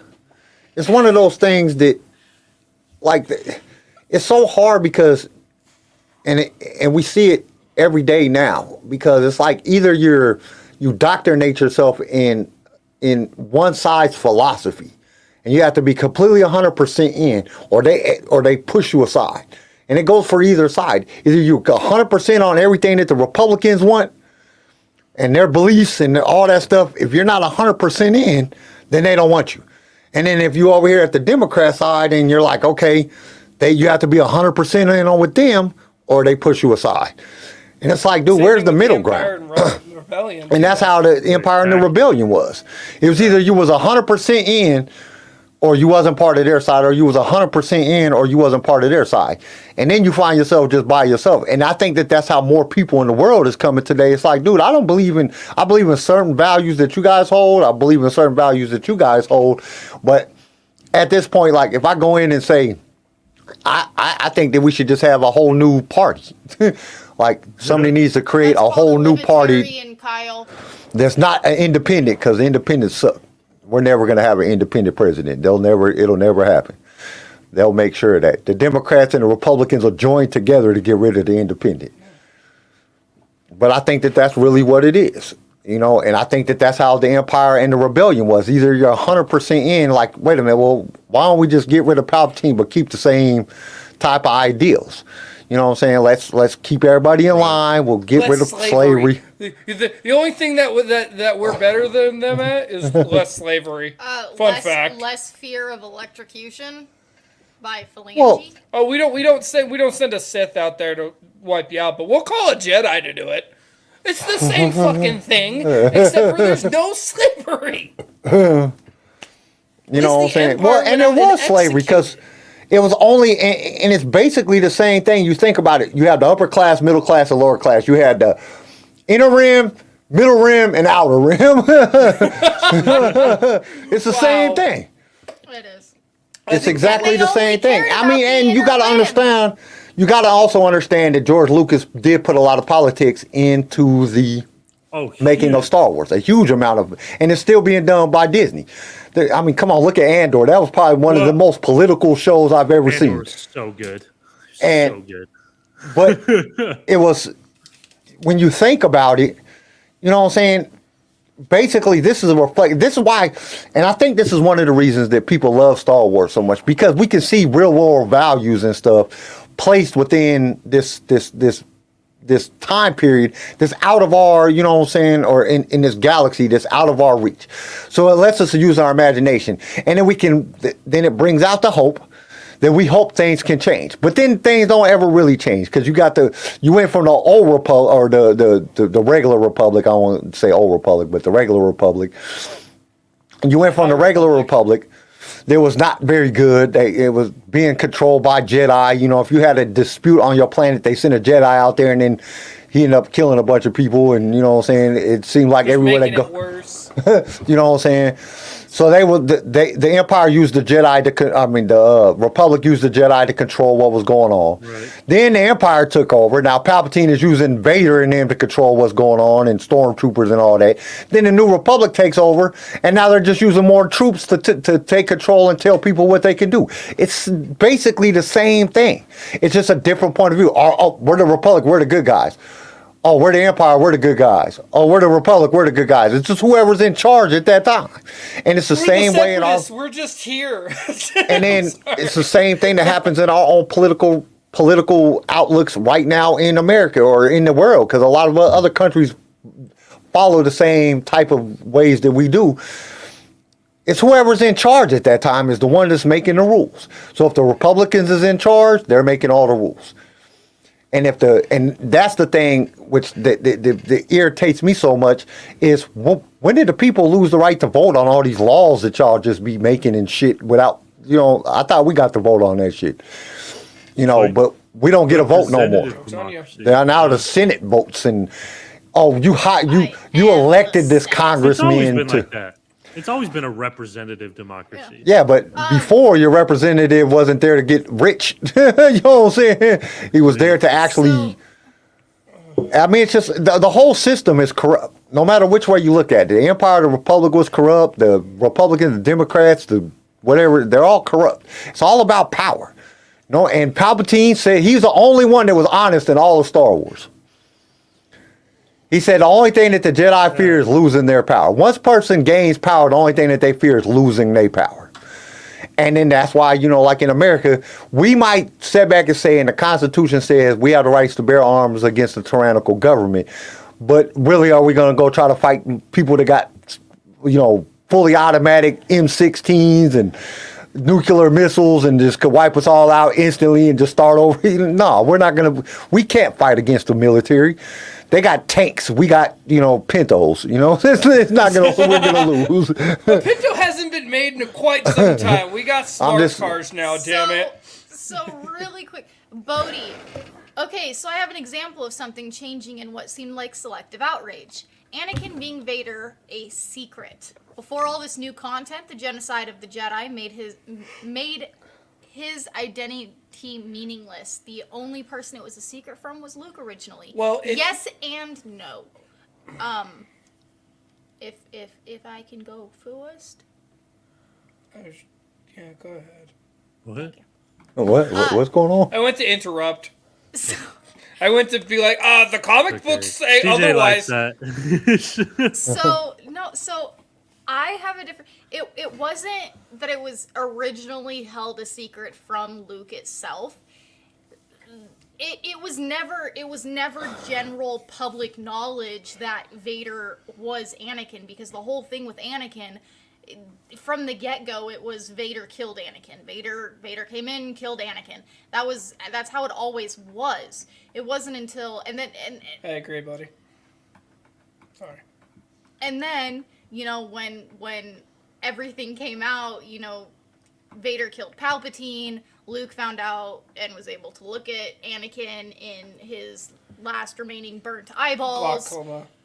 Glaucoma-filled eyes. I wonder if they had weed in Oh yes. in Star yes. It's called Wars. Spice. No, Spice was like heroin. Yeah. Spice is No, but like Luke could have been like, oh yeah, no, Anakin actually wasn't dead, and he's actually the one who killed Vader and Palpatine, and then he ended up dying in the process. Like, he could have been a good dude about it and been like, oh yeah, my dad was alive, and he was awesome, and he's kick-ass, and I'm awesome because of my dad. But however, what he did was like, oh yeah, no, Anakin's still dead, Vader's dead, I killed everybody, it's fine, I'm the hero. Like the only people that I think really knew that, like Palpatine, of course, knew that Anakin was Vader. Well, I'd hope. I think Obi-Wan probably knew because you get that force bond with somebody. When no matter if he turns to the dark side, you have that force bond. Obi-Wan series, remember? Yeah, he did when she said it, but I think Obi-Wan already knew. I think deep down he already knew it. It was just confirmation. Except he turned himself off from the Force. Well, I'm when he accessed the Force to save Leia in Obi-Wan. Well, that's one of the and reasons he was using the Force more. Series, I bet you he knew that familiar. Or like, I agree with Kyle. I bet you he had that like. I can still feel Anakin. Well, and honestly, I don't feel like he knew. I feel like he just had remorse and he felt like Anakin was still with him in spirit. And then when Reva was like, "Yeah, Anakin is Darth Vader. Search your heart, you'll feel it." And when he felt it again, he was like, "Oh shit, that force feeling, that force bond that I have, that's not just me feeling remorse for killing him. That's he's here." Well, it's expressed in the books, it's expressed in the comics, it's expressed in the movies, because Vader found out that Luke was his son. Once Luke found out Vader was his son, they had that connection through the Force. They could sense each other through the Force. And if you go back to the books, the Padawans and masters could feel each other. They would feel the death of their master or their Padawan from great distances. And then in the comics, it talks about it. So it's definitely a thing. It's definitely a thing. But I think the reason it didn't, I think it wasn't even Palpatine that didn't want Anakin to know that, or that didn't want nobody to know that Anakin was Vader. It was a Jedi. I don't even think it was the Jedi. I think it was Anakin. Anakin didn't want nobody to know what had truly happened. Because at that point, Obi-Wan thought that Anakin was dead. He thought when he caught on fire that he was dead. But in the Vader comic book series, anybody that put 2 and 2 together, and you'll see it, and it even says it in Thrawn Ascendancy, anybody that has ever found out Anakin is Darth Vader, they were maliciously killed. It wasn't a quiet thing. He would brutally fucking murder you in broad daylight. It didn't matter who you were. You could have been his mom. No, it could have been his mom. Yeah. It could have been a brother. It could have been anybody. Vader would murk you to make an example. It's kind of hard to secretly kill someone when you're a big robotic suit. But what I'm saying is the fact that anybody that found out, like when he went to Naboo to see Padme's tomb and Dorme and all them. Yeah. In the comics. He's trolling again. He is trolling. Because there ain't no way that Kenobi was better than Andor. But in the comic book series, when Vader goes to Naboo to see Padme's tomb, all of her handmaidens were there. One of them specifically looked like Padme, and it really triggered him. And then Dorme put 2 and 2 together and was like, oh, you're Anakin. And what did he do? At the end of it all, he fucking killed her. He was like, you're going to help me do what I need to do here on Naboo to give my peace, and then I'm going to kill anybody that was connected to this. And he did. Anybody that was connected to that whole mission on Naboo, he killed them. He killed them right there in front of all the Naboo people, and there was nothing anybody could do about it. It's fucking Vader. And it's same thing with Thrawn. The only reason why he didn't kill Thrawn is because Palpatine told him not to. Yeah, because he figured out. Only reason why. He figured it out almost instantly. As soon as he started talking to Vader, he was like, "Dude, Anakin." Because he had met Anakin. bro, we had a mission together like a long time ago. Because Anakin basically, if you go to the books, and anybody that didn't hasn't heard the books or read the books yet, you might want to click off right quick because I'm about to. Basically, at one point, Anakin goes to try to find some type of technology to help out with some shit. Well, he ends up in the Chiss Ascendancy, and him and Thrawn hook up, or is it vice versa? They hook up? So Anakin goes out. They join forces. So they join forces. Anakin goes out, like you were right. Anakin goes out to find this thing. He runs into Thrawn. Not that just he runs into Thrawn mid-mission because Padme's out on the same planet where this thing is that he needs, and him and Thrawn team up together to save Padme.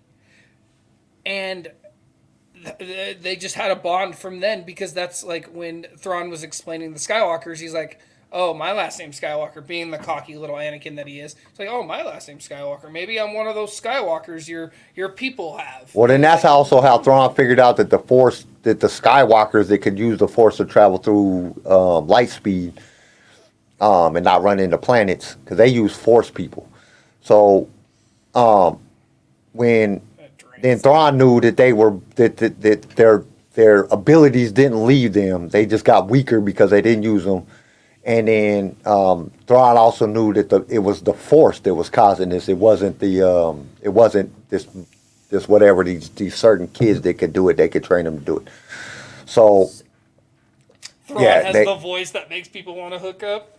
So that's basically, and then later on in the book, at the end of the book, when Thrawn comes into the Galactic Empire, meets Palpatine and stuff, and Vader and him is talking, he figures out right then that Vader is Anakin. He's like, dude, you're Anakin. And you literally call right there in front of Palpatine, you're Anakin Skywalker. And Vader was force choking him in the Emperor's room, and the Emperor's like, no, you're going to set him down, you're going to leave him alone. He is one of our top people. You are not allowed to touch him, but you're going to have to work with him. And I was like, That's gonna suck. I'm sorry. You did kind of sound a little bit of French. Oh. Yeah, he Okay. sounded like the chef of yeah. Little Mermaid, dude. Real quick. Let's talk a little bit about the Mandalorian. Chris wanted us to Yes, talk a little bit I about the agree, I Mandalorian. agree. Yes. Let's get to the And- Mandalorian. Then we'll do And then we'll get into news. news and rumors and stuff. Well, So really quick. with my prediction is, and this is just my prediction, I think that the armorer is working with Moff Gideon. I think she's a spy. I think her, because this is why I put it together. The helmets for one. Then the second part was when she left right before the ambush. But Moff Gideon at the beginning of the last episode said, we're going to get rid of Mandalorian for once and for all. Then all of a sudden, she was pushing real hard for them to go to Mandalore to retake the Forge. And not only that, but to get all of the remaining Mandalorians. Mandalorians Every together. single one of them, yes. So it just all of it them, all bring them fits together. So my prediction that's going to happen is I think that she's going to betray them, and she's going to be up in space when the TIE fighters and everybody come to bomb. She's going to be giving messed up directions, or she's going to do something up there to where they can retake Moff Gideon's ship and take that over. And everybody's probably going to say that they don't like this, but I think Din's going to die. I think it's about to make a big transition. You really think? I think Din's going to die There's because no way. and this is the reason why. Because Dave and John have both been pushing and saying that it's not about Din. That the Mandalorian is about the Mandalorians. It's not about Din. Why do they keep saying this? Then why they call it Okay, They're so hinting to him I dying. have a small rebuttal, though. If you Actually, that makes remember- sense. Hold on. It Pedro does. Pascal is getting expensive. And he's Pedro not even really Pascal, at the show. in an interview that Pedro Pascal just talked about, he said he didn't want to do the show no more. And he doesn't have to be there to do the show because he's not there 90% of the time anyway. But it just makes a lot of sense for them to kill him off. This That causes interview Grogu, was misquoted, though. huh? That interview was misquoted, We though. talked He about it was, on yeah, Wednesday. Yeah, it was because misquoted. It was I remember misquoted that. because he was making a joke about how he didn't want to talk about any more of it because he feels like he. Are if you he sure? did- Okay, but wait a minute, yeah, wait a yeah. minute, wait a minute. You're right, Wait, you're listen, right, you're right, you're right. listen, though. He's the one that said he was making a joke, right? No, he said that it was the interviewer and everybody else who listened to the interview because of what he said after. And what he said after I don't want to say anymore, something's going to happen to Mando. I'm not going to be in Mando anymore, blah blah blah blah. Something might happen to me. That's where that quote was cut off. So at. did he or did he not say that he was joking? He technically didn't, but what he said after was that if he spoke more, he thought that Kathleen Kennedy and John and Filoni and John and Dave would make him disappear. They would take him away in a real life thing.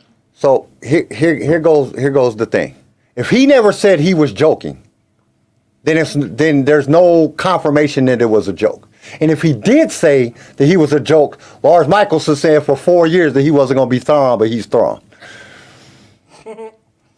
So you can't rely on anything that is being said. I don't think that Din is going to be leaving because if you remember, when Walking Dead was a huge thing, there was shirts, there was hats, there was backpacks, there was bracelets, everything that was made, if Daryl dies, we riot. I think that's just based. Garrus, he's like, yeah, I was part of the riot. I was like, it's I fine. remember that. This is the thing. They have to do. They have to do something. They're going to have to do something very, very big to save this season. They're going to have to do something very captivating to save the season and save the series in a whole. Because this I season think was the worst season we've I had. honestly So, think it is the You got armor. John and Dave constantly talking about, you know what I'm saying, Well, that the listen, show is not about Din. It's about the Mandalorians. It's called The Mandalorian, but it's about all of the Mandalorians. They've said this in multiple interviews. They said it at Celebration. They said it a lot. They've been saying it a lot. Then gets captured. Okay? But why wouldn't they just pop him right then and there then? That's I my think only- this is, and I don't know if it, and my prediction is kind of might be a little bit premature because I think it might not happen until next season too. Because I still think that Ahsoka got to show up, Luke got to show up, Boba Fett, everybody that Watch them Dean has show helped up to this come episode. You think to they'll come show and up this rescue him. episode? And I don't think Thrawn is going to show up in the episode. If it is, it's going to be a hologram. It's not going to be him in person, because I'm almost positive that they're going to be saving that for Ahsoka. Ahsoka. I don't think Moff Gideon's gonna die. Hold on and hear me out on this. I don't think Moff Gideon dies.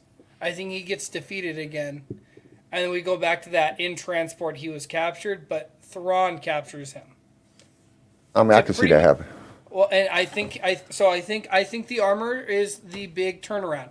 I think the armor is going to switch sides. I think Axe Wolves, who they sent to go and warn the fleet, is going to sacrifice himself. So that's what Chris was saying. Chris said Oh, you another don't think theory Axe is is the bad that guy? yeah. So Chris actually brought that one up. Yeah. He says another theory is that Axe is the traitor. He conveniently leaves mid-fight to go call for help, where they have no comms with the other Mandos and no ship to get back to them.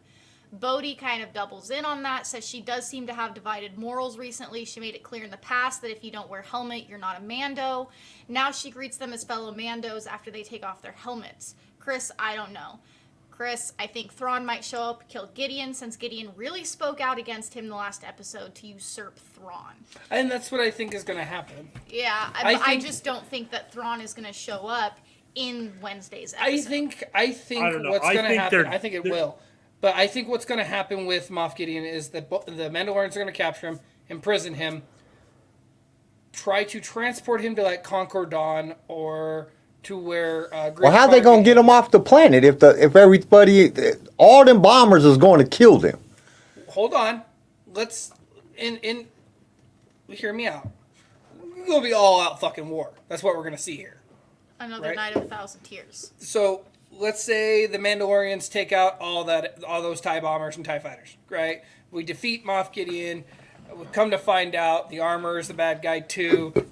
Bo-Katan, I feel like she's going to use the damn LightSaber and off with her fucking head. She's going to be an example of this is what happens when you betray your kind of example, which I could see. And they're going to try to transport Thrawn to Conquer Dawn and imprison him. I think Thrawn is going to either somehow get somebody to like send a hologram in there or just blow up the prison camp with his ship. I think Thrawn's going to use him as an example because 10-1 Thrawn saw those transmissions with that council, the secret council. I really do. It's an ordeal. It's going to be tricky. Someone sent him the meeting notes. I think it's weird. They have to introduce some big new character. They're going to it's formula for Disney at this point. Somebody's coming into the show. It might not be Thrawn, but they're either bringing Boba Fett. They're bringing somebody else, dude. I think Boba Fett. I think we'll see Tem in this last episode, if anything. So If anything, Tem will make an appearance. So Chris says the final theory is that the survivors were the traitors. Kyle did say that. They lead them basically to Gideon, but I feel they might have questioned their decision when Bo told them that Gideon betrayed her. Bodhi, I was talking with some guys from the Star Wars collecting community, and they were saying, imagine if Gina pulls up in the finale and saves Mando, I would nut. I bet you would. I bet you watch it naked. Hey, you can't make a comment like that and not get whatever. I can see that. That's fair. Okay, so Garrison's like, I'm right there with you, bud. Oh no! I was agreeing with CJ. Oh. so I agree with Bodhi. I would love to see Boba in the finale. I would be crazy. All you see is Slave showing One. up in this finale. I'm All sorry. you see is Slave One dropping seismic charges down. Oh man, I would lose my shit Him and Fennec just coming in, just like, yep, I mean, seismic charge. at that point though, you can't have. If the armorer was looking for all of the Mandalorians to get them all around in the same area, Mando fought with Boba Fett. There is no way that Boba Fett does not know what's going on. He has to make an appearance at some point. Either it's going to be next season or it's going to be Wednesday's episode. Oh. He is going to be there. I got it. Flipping Bo-Katan gets the Mythosaur, rides the Mythosaur, and kills all the... Oh, shit, we completely forgot about the Mythosaur! That's so She just- gonna happen. she- I just and realized not only that. that- She's Yeah, gonna that's ride probably the gonna happen. Mythosaur. How much you want to bet? That's probably gonna Bo-Katan is happen. riding out in the Mythosaur. And not only that, I'm gonna appease Kyle and CJ here a little bit, but that Mythosaur comes up from the waters, comes with a fucking mask or something strapped to it, or he fell asleep on it, so it was like suction cup to him. But like she just like walks up, my like she God, I grabs can the mask, totally takes see off that. her helmet, puts The the masks on, gets on the gaze. Mythosaur, and goes, "I'm back, bitches!" Okay, I can Bodie. totally see that. Bodie said, ain't nothing need to be said 100%. I seen the haters trying to say that Mando is down 200 million views. Yeah, fuck right at this point. It seems like genuine jealousy of how much we love Star Wars. And if you go to the Neeson report and look at all the reports, it's down 1/3, so it's over 200 million views. Yeah, he's It's a little gay for Mando. That's okay. this season. It happens. This season really put a damper on the overall viewership of, and then if you go to Disney and look at Disney, go to Disney's the whatchamacallit, fuck my brain anywhere here. Let me click on the thing. They're All I know the is that basically this view bitch right count here for streaming. dies in this next episode. The view count for streaming under the oh man, what the hell? Why can't I think of the damn name of that shit? I was just looking at it. The stock report. Yeah, their streaming shit dropped off. Over half of its streaming viewers. Over half of the Disney streaming viewers dropped off. Really? But that you can't base that solely on the Mandalorian. You know what I'm saying? Because that was for this so far this year. It's dropped off half. But you got a lot of other shit that came out too, so you can't put that just on the Mandalorian. Right. And you got She-Hulk and all the other dumbass shit that Disney put out. It was just garbage. So, but definitely Mandalorian is part of it, and the Neeson report says it's 1/3 less viewership than season 2 had. That's quite a drop. So I was doing my scan of news and rumors just in case something popped up after this morning of me looking. The Mandalorian season 3 actor teases a heartbreaking finale. So Oh no, Mando's dying. Which is real funny, and the only reason I came to that conclusion, I'm sorry to cut you off, Tori, but it's because John and them kept saying, why do you keep saying that? Like they said it in celebrations, like They it's did not say it a about lot. Din. It was a The little Mandalorian is not about Din, it's about, and then Pedro Pascal said in some other interviews that his time is very constrained. He's being picked up on a lot of movies, a lot of different things. He already did the Mandalorian, and he doesn't really necessarily need to be there to do the Mandalorian. He don't have to be there at all. They could deep fake his voice, and because it's all synthesized anyway. Technically, he wouldn't need there even if they kept the Mandalorian. So I don't. It's kind of iffy, but I don't know. I just have this gut feeling because I love Din. Din is the shit. The whole reason I watch the Mandalorian is because of Din. Like I like Din, and everything's been going wrong for me in the last 2 years. So it's like they're gonna kill off Din this season. So it kind of goes. So Brendan Wayne, John Wayne's grandson, he is one of 2 of the actors that are in Mando's suit. Shut up, Bodie.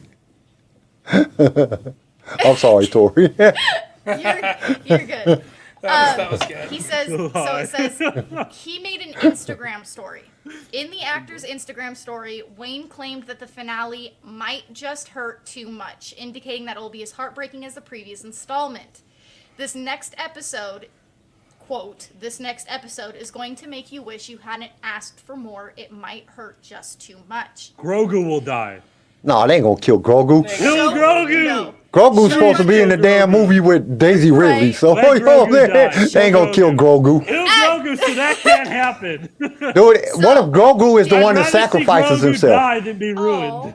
What if Grogu is the So- one that sacrifices himself to save Din? Listen, we Yes. don't need to put that into the universe because we're gonna have I'd an rather angry see Grogu 2-year-old die than get and an ruined angry by Rey. 4-year-old in this house. So Dave Filoni, however, shared that there will be moments in the finale where fans will be, quote, cheering and feel satisfied. Quote, they'll have a lot to take in, fans. And I think with any good ending, there's a moment you're in it when you're cheering, but you feel satisfied. But then there's a little bit after where you think back all the things that happened. Maybe you start to put them together in a different way, and you realize it's an ending, but there are other things happening out there in the galaxy that now you know more about. Who said that? Dave? Filoni, yes. And then in a Yeah, that's separate if Dave is interview- pushing Ahsoka. and That was an a Ahsoka push right there. Yeah. In a separate interview, Moff Gideon teased surprising things in the upcoming finale. The Star Wars actor noted how integral Moff Gideon is in the grand scheme of things. Holy shit, yeah, I think it's going to be quite a surprise to many fans what's really happening. He's very democratic, he's with the council trying to bring people together, and so you see people relying on and trying to figure out who is going to be that all-powerful leader. Right now you've got Moff Gideon who's in the mix. He's back after being shuttered for a little bit. Obviously he escaped, and obviously he has ideas on how to divide and conquer. Brandon Wayne's heartbreaking tease about the season 3 finale indicates that not everyone will make it out alive in the installment, but who will die in the much talked about finale. Given that Pedro Pascal's Din Djarin was captured by Moff Gideon in the end of episode 7, the titular bounty hunter could be at the top of the list. However, the character's popularity and unresolved story with Grogu could save him from dying. Another character could meet her demise, the Armorer. Some theorize that Emily Swallow's character is a spy for Moff Gideon, especially after she conveniently left the team behind just before they entered the Great Forge. It's possible the Armorer is indeed the spy, and this betrayal could lead the other But if she Mandalorians died, to I take wouldn't her really out give a once and shit. for all. If she died, I'd be like, okay, cool. Yeah, I don't think most people would care if she died, so I don't Yeah, see so that that's- being so. that's I not don't think. much of a heartbreak. I don't think most fans are like, "Oh my god, that's my favorite character ever." Yeah. No, the Armorer! Like we seen her like Crazy helmet bitch! in 2 seasons, she's had like a total of an hour screen time. That's like in 3 seasons. So I don't see anybody like having that connection with her. Then you know it brings up other Mandalorians closer to Bo-Katan could also end up dying, such as Axe Wolves or Koska Reeves. The pair demise could forever change Bo-Katan, but it could help her become the leader she needs to be. What if Bo-Katan dies? Fans are in Yes. for a roller No, coaster. Katie of Sackhoff. What I said. Katie Sackhoff's character is on an She's all not new done. high. There's no way because good. Well, She man, came I don't out- give a that's shit. why she would be- I don't She care came about out none of in that an shit because in interview. reality, they be taking out like everybody's like, you know what I'm saying? Look at like, Somehow Bo-Katan returned. you know what I'm saying? Like, yeah, she's dead, and then in 2 seasons later, she's back. She was never really dead. I don't know. I want to see her ride the Mythosaur or Den ride the Mythosaur. Dude, If Den rides the Mythosaur, I'm gonna go out. I'm gonna I be called fucking it. outrageous. She's riding just- the Mythosaur. I just love that you know that Mythosaur's been asleep for like thousands and millions of years. So he's gonna wake up, you know, if Kyle's right and he's hiding the mask, you know that bitch is suction cup to his side or like under his Mythosaur boob or whatever. What if because Den he's gets the mask? asleep Then what for happens? 50,000. Does he give the mask to fucking Bo-Katan then and be like, you're the ultimate leader? Or She he be read like, it from me Together. because like, I looked at it and Daddy she and saw it mommy. first. you know what I'm saying? What happens then? You can give up the Darksaber. You can't like literally give up the mask of Mandalore. No, You can't give that shit up. You find the mask, you're the Mandalore. on that side though, He's it gonna could be like, go she back. called dibs, so. It could go back to what, you know, I said like years and years ago, it seems, you know, 50,000 episodes ago, where, okay, Din can find the mask or, you know, what the fuck ever. Din can have, Bo-Katan can still have the saber and they just, mommy and daddy and baby Grogu rule Mandalore together. It's Oh fine. shit! I'm sorry, Chris just put something out there that was super Oh, crazy. yeah, he did. Super wild super take. wild Thrawn take. is the armor and being undercover with the Mandos. That would be fucking crazy. You'd be like, well, I thought it was a girl the whole time. Boy, He's got a they really voice brought changer. transgenderism into Star Wars with a big kick. Thrawn is transgender, yep. Cross-dresser. Thrawn's a cross-dresser. He dresses up like women, man. You would never guess that. That would be, you would never guess that. Nobody would ever guess that. That would like be the biggest surprise in Star Wars. That would be bigger than Vader. I am your father. I am your father. Oh, I am a man. I am a woman. really quick about that. So I shared it on the Instagram story. If you didn't see it, I'll give you the gist. It was basically an interview. I saw it at like 4 o'clock in the morning and I was tired and I was like, that's actually very something that Harrison Ford would say. So in the original script for the for that whole scene of no, I am your father, the only people who knew what was happening and the fact that it was going to be no, I am your father was for some reason think of his head or think of his name. Mark Hamill and Vader. Mufasa. What's his name? James Earl Jones. Yes, James Earl Jones. Thank you. Those two were the only people who knew that was a line. Everybody else said, yes, I killed your father. All of their scripts said, I killed your father. So Even the dude that was playing Vader. What about the bodybuilder who played Vader? Nah, he didn't even know. He didn't know because it was voiceover. The voiceover.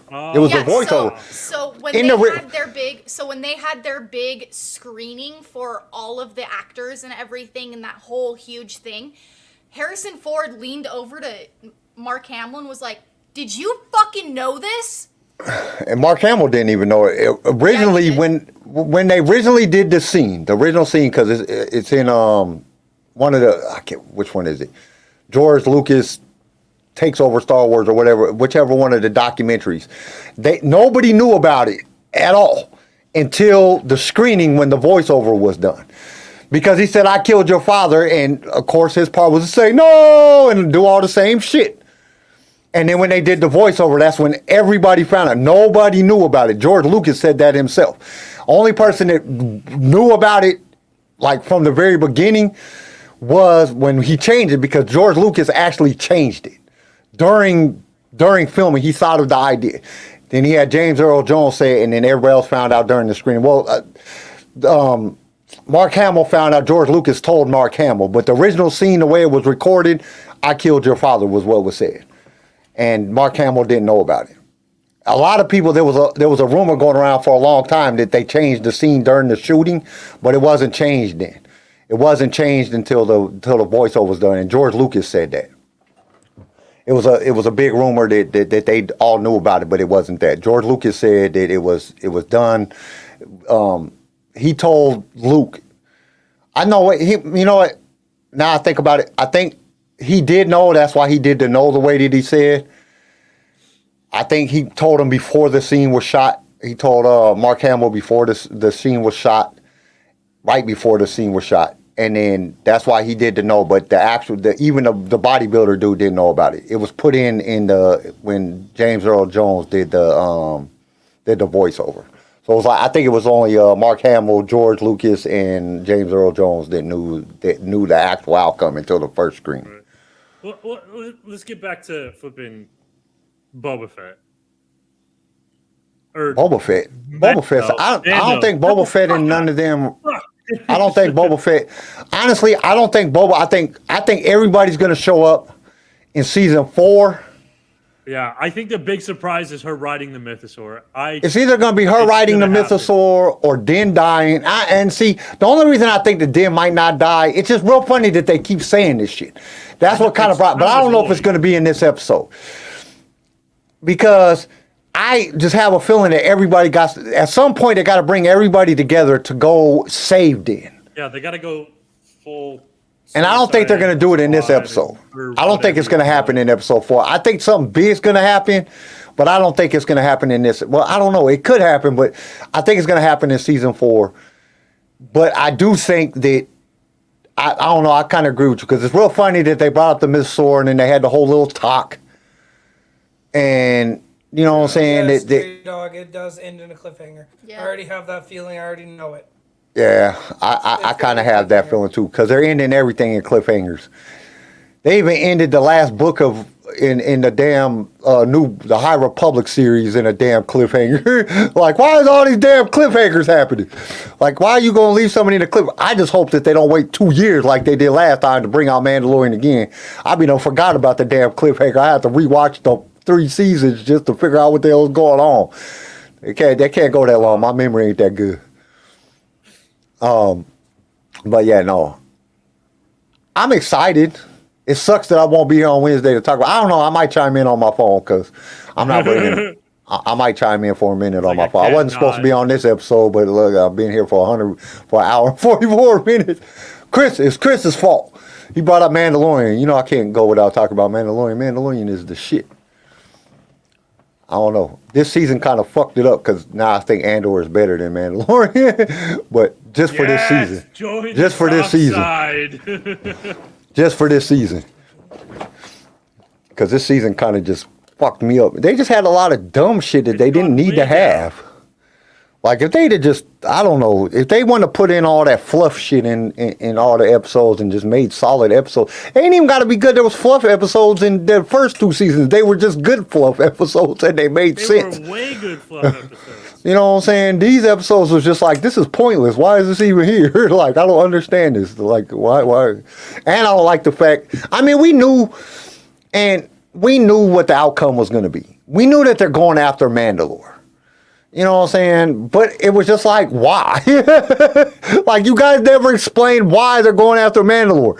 It wasn't until the 7th episode that you explained to us they're going after the Forge because of how important the Forge is to the Mandalorians. Why, like, you could have said that in episode 1 and it would have been okay. We would have known, but you didn't say shit and we were all like, why are you going to get Mandalore back? Mandalore is fucked up. That planet is garbage. Why would you even want to take that planet back over? Like, get a new planet.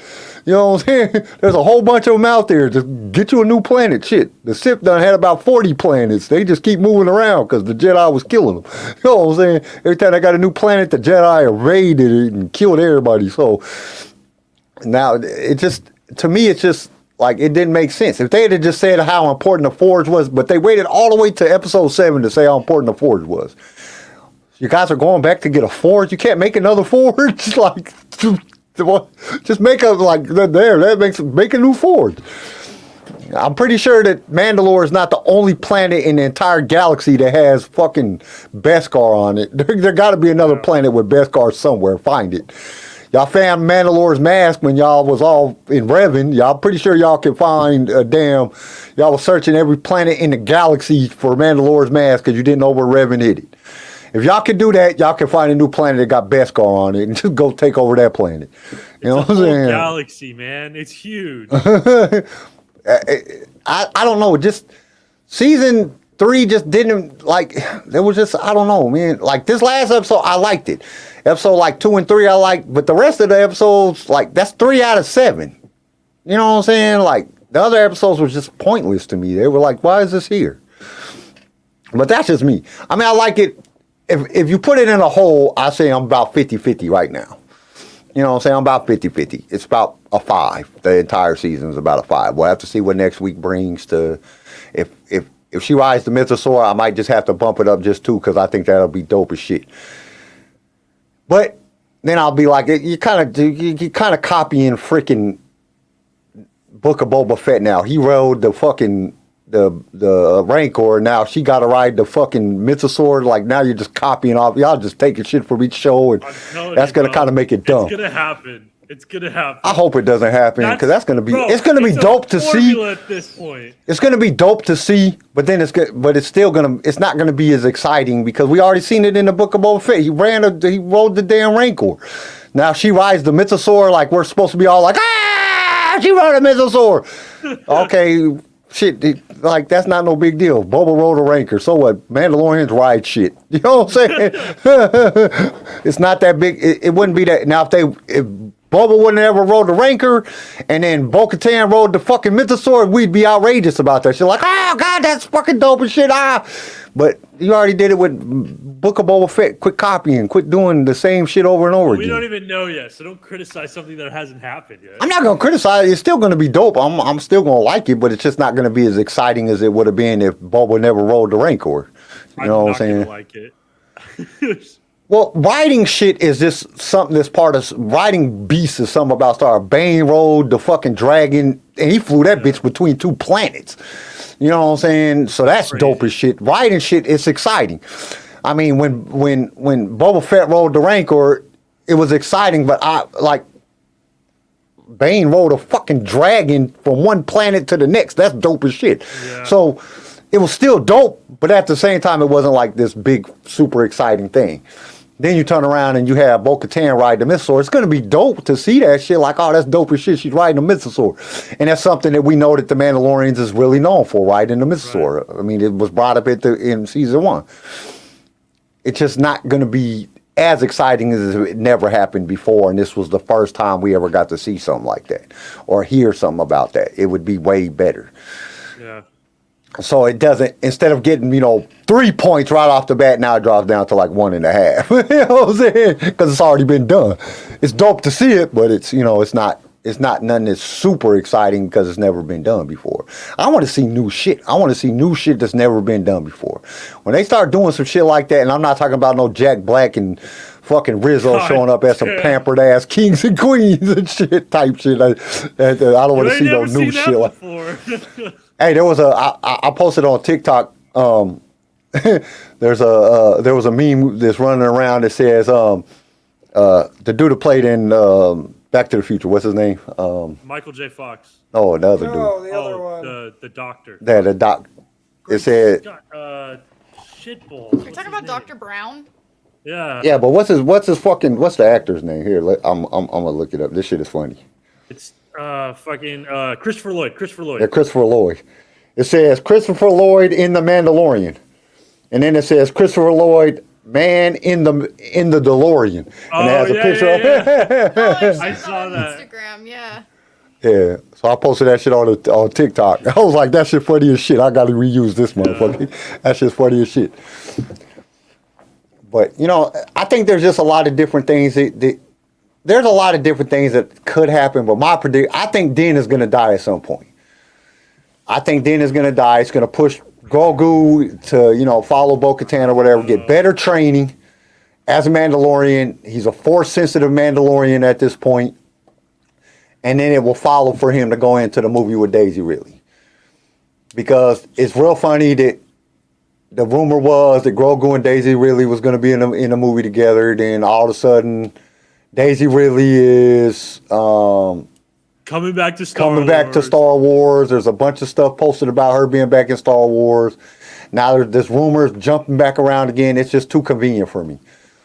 And then I seen a post. What was it? Day before yesterday popped up. Some about Finn was talking about he has forgiven Star Wars fans. The stars are lining up. Yeah, so Finn's coming back. I already think Finn's going to be back in this movie. He's going to be getting trained as a Jedi, which I'm okay with. I'm definitely okay with Finn getting trained. He should have been trained as a Jedi in the first in the sequel trilogy. I thought he was the damn Jedi for the whole damn movie. You know what I'm saying? Like, this dude's going to be the Jedi, and then it happened to be Rey. I'm like, what the hell? But yeah, so I think there's going to be a lot of things because that's something that they got to fix. They got to make Finn a Jedi. The Force is what he has a sense from the Force that killing all these innocent people was wrong. The Force awakened right then.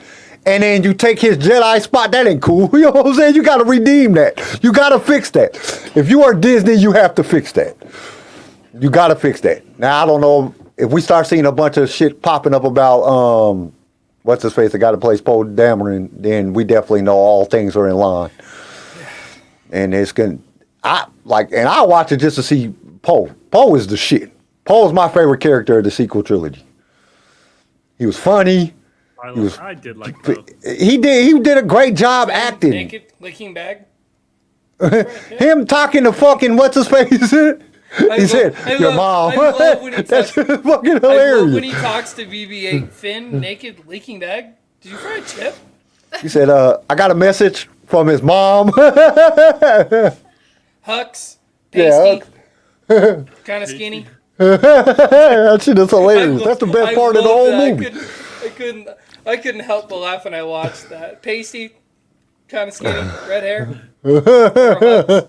And he wasn't saying Hux, he was saying hugs. General Hugs. That shit is hilarious. That was the best part of the whole movie. Paul was my favorite character. The comedy on top of his piloting skills right after it was it was a great entrance to that movie. It's just the rest of the movie I didn't really. So, That and when Han asked Chewie, "You're cold?" I love That shit is hilarious. I love in that elevator scene where he hands him the coat and he roars at him. He's like, "Okay."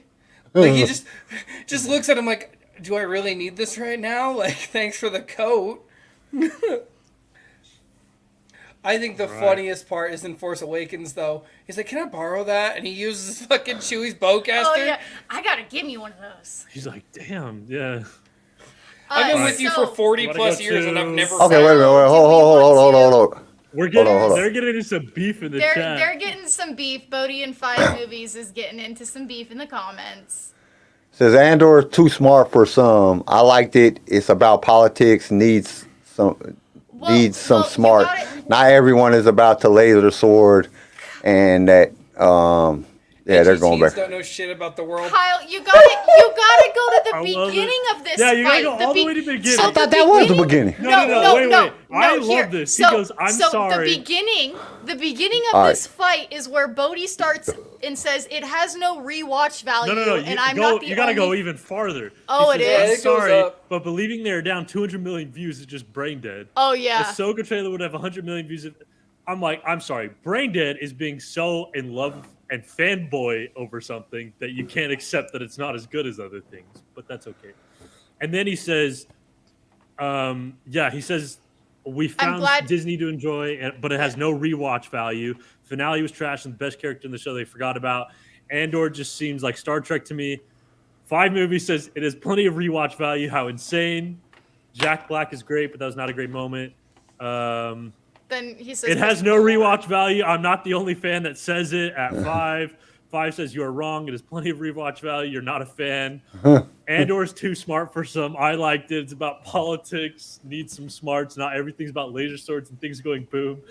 You're not fighting a fan of Andor. It's hot trash for edgy teens and caters to adults who want Star Wars to be Terminator.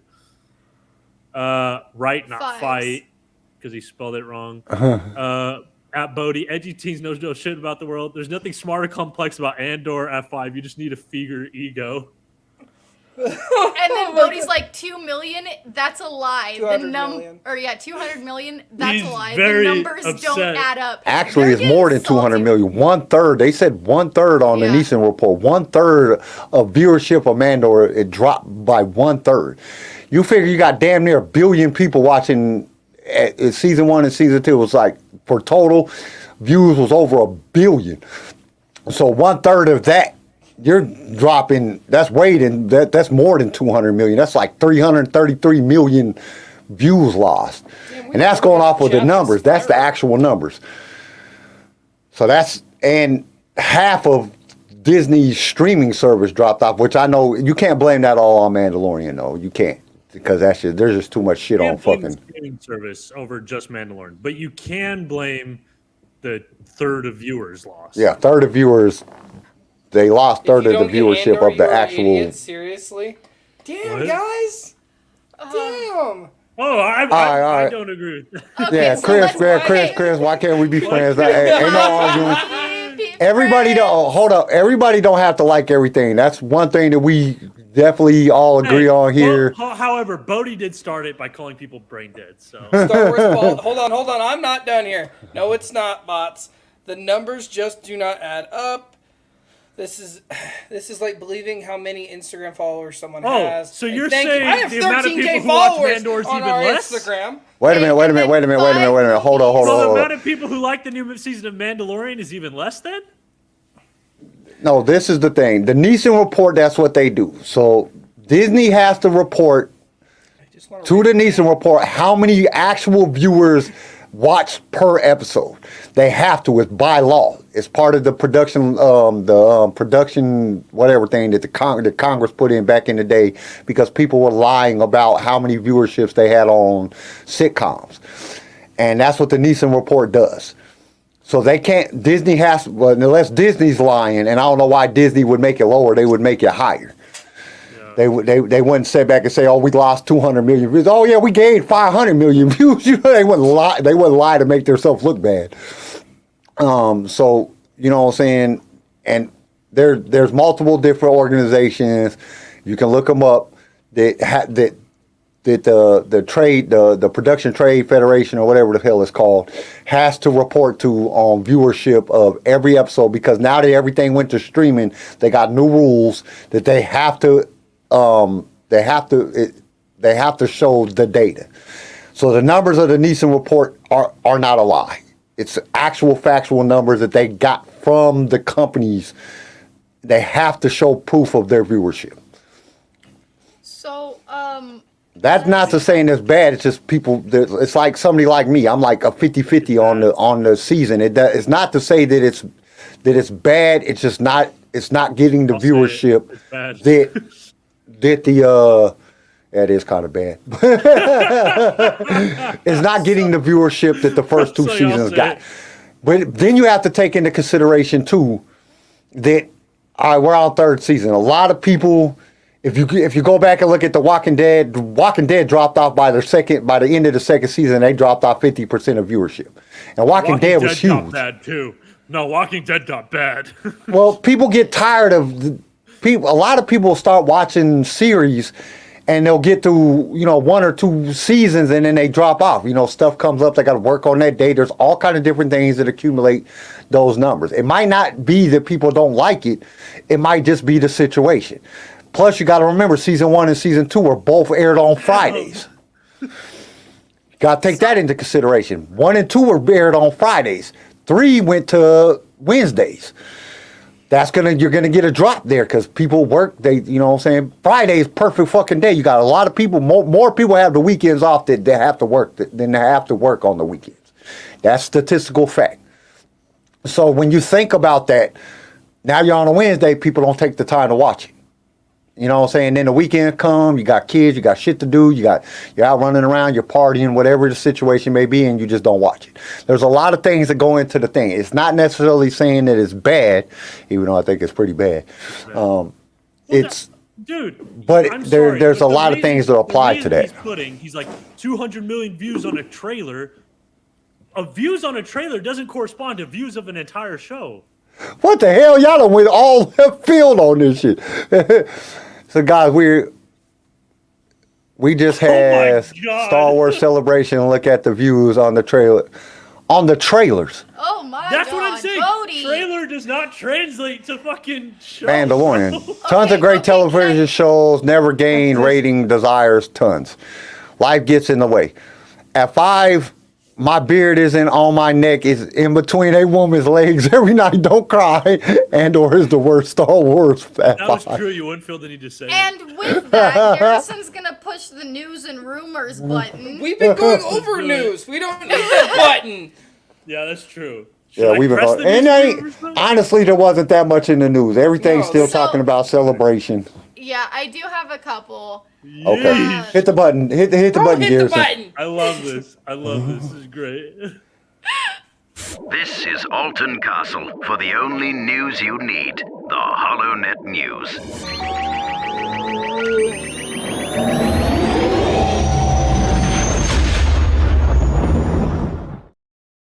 I think one of my eyes ain't working right. Hey, he says Before it shows how anybody many says fans anything. there are. It shows how many Before- fans THIER are. Hold on. Garrison. Before anybody says anything, if the fans watch this video, if you don't take anything fucking away from this video, just watch us react to the comments. Just Okay, wait a minute. watch that. A trailer for Ahsoka. You know what I'm saying? And season 3 of Mandalorian is 2 totally different things. There was over like 1 billion views on the trailer of Mandalorian season 3, but we see by the Nielsen report that there's not that many people watching it. I think a large majority of it is, like I said, because they moved it to Wednesday. That's going to take a big chunk out of there. But at the same time, the season just wasn't, it did not portray what we originally thought it was going to be compared to 1 and 2.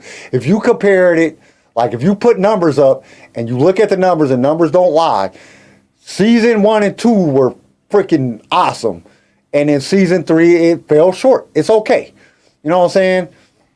But look, by the time we got to Rocky 3, it wasn't that good, but Rocky 4 came back and crushed it with because I don't know, Rocky 3 just wasn't that good with Mr. T. Like, we already knew what was going to happen. Didn't get enough views. It's fine. It's okay. We still love Star Wars, and that's all that matters. It's okay. I love Star Wars, but I don't like everything that they create for Star Wars. It's okay. I promise everything will be okay. We all still love each other. We're still all Star Wars Okay. community. Nobody has to agree all the time. That's what makes things fun. And it's okay to have. We need to do an episode about toxic fandom. Like to really define what toxic fandom is. Because I think a lot of shit. I've been seeing a lot of stuff going around. Like somebody said that they didn't like Reva, and they're a toxic fan. Like why not liking a character makes you a toxic fan? Or somebody said that they don't like an episode of one of the shows, or I didn't like this movie, and you're a toxic fan. Why does that make you a toxic fan? Like, are you like when did it become that you have to like everything to be a fan of something? I fucking hate when the Broncos lose, but it happens. But I'm still a fan. You know what I'm saying? I think hold on. Before we jump into this, disagrees with you. Bodie, can you show me, can you Instagram DM us the proof on that? What? Because he keeps saying 200 million views is a lie. It's okay. They stopped paying for views. Please, if you have the proof and the evidence, because how many people are in the world? Anybody got the actual number? 7.8. I think it's up to 7.8 billion. Okay, how many people does Star Wars reach out to on a platform that we have? A majority Star of the Wars, world. like No, the last major poll that they did, and 7.888 billion. Thank you. it's like 5 movies and everybody else that gave me that. So, okay, 7.8 billion people. It is not far-fetched to think 200 million people viewed it. How many people are in the United States, guys? God, you just 340 million, I think. Okay. No, it's more than that. It's more than that. 331.9 million. Oh yeah, Okay, I was right. Okay. I look at numbers a lot, guys. But, okay. Japan is 1.25.7 million. That's what I'm saying. You have Japan who loves this shit. Japan eats up Star Wars. We have all these other countries. It is not far-fetched to think 200 million people viewed something. It's not. You get people on TikTok. You get guys on TikTok with 200, 300, almost. There's a video on there that was at fucking almost 850 million. Dude, it's not. The Beast has the Beast has a freaking video on YouTube that has over 1 billion views. That's what I'm saying. It's not far-fetched. And maybe some of those are bots. I'm not saying that they're not bots. To watch a trailer. Yeah, you could see something cool in the trailer or see an actor you like and want to watch the trailer and see what they're doing in that trailer. Like, you never know. Yeah, but a trailer is different. A trailer is just fucking 2 minutes long. It's a 2 minute long We're talking about an entire season of Mandalorian. But Bodhi keeps pulling up the damn trailer. The trailer has nothing to do with how many fans watch the season.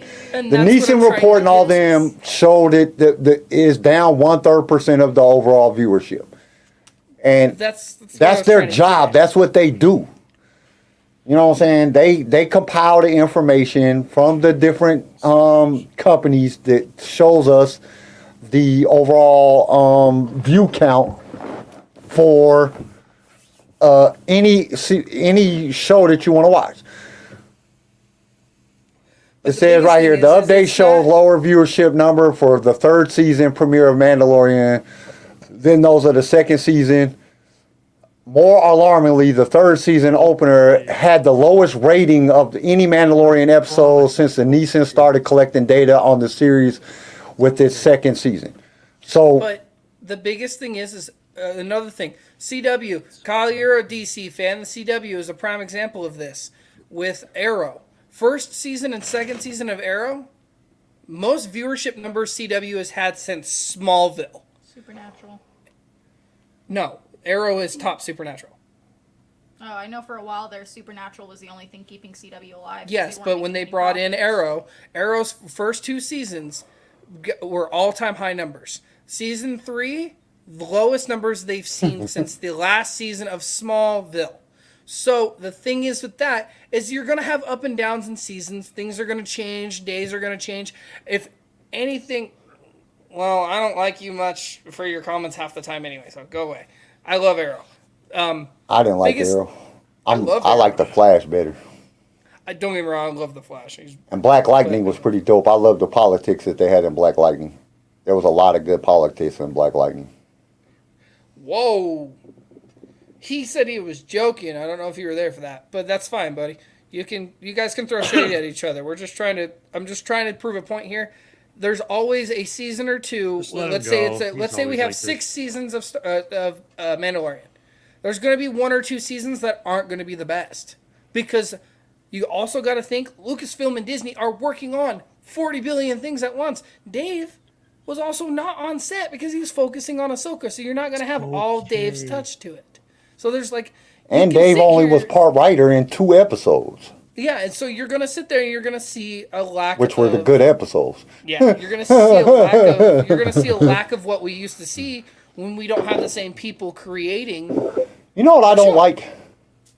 A lot you know of what I things. really don't like that kind of irritates the shit out of me? I'm sorry, CJ, I didn't mean to cut you off.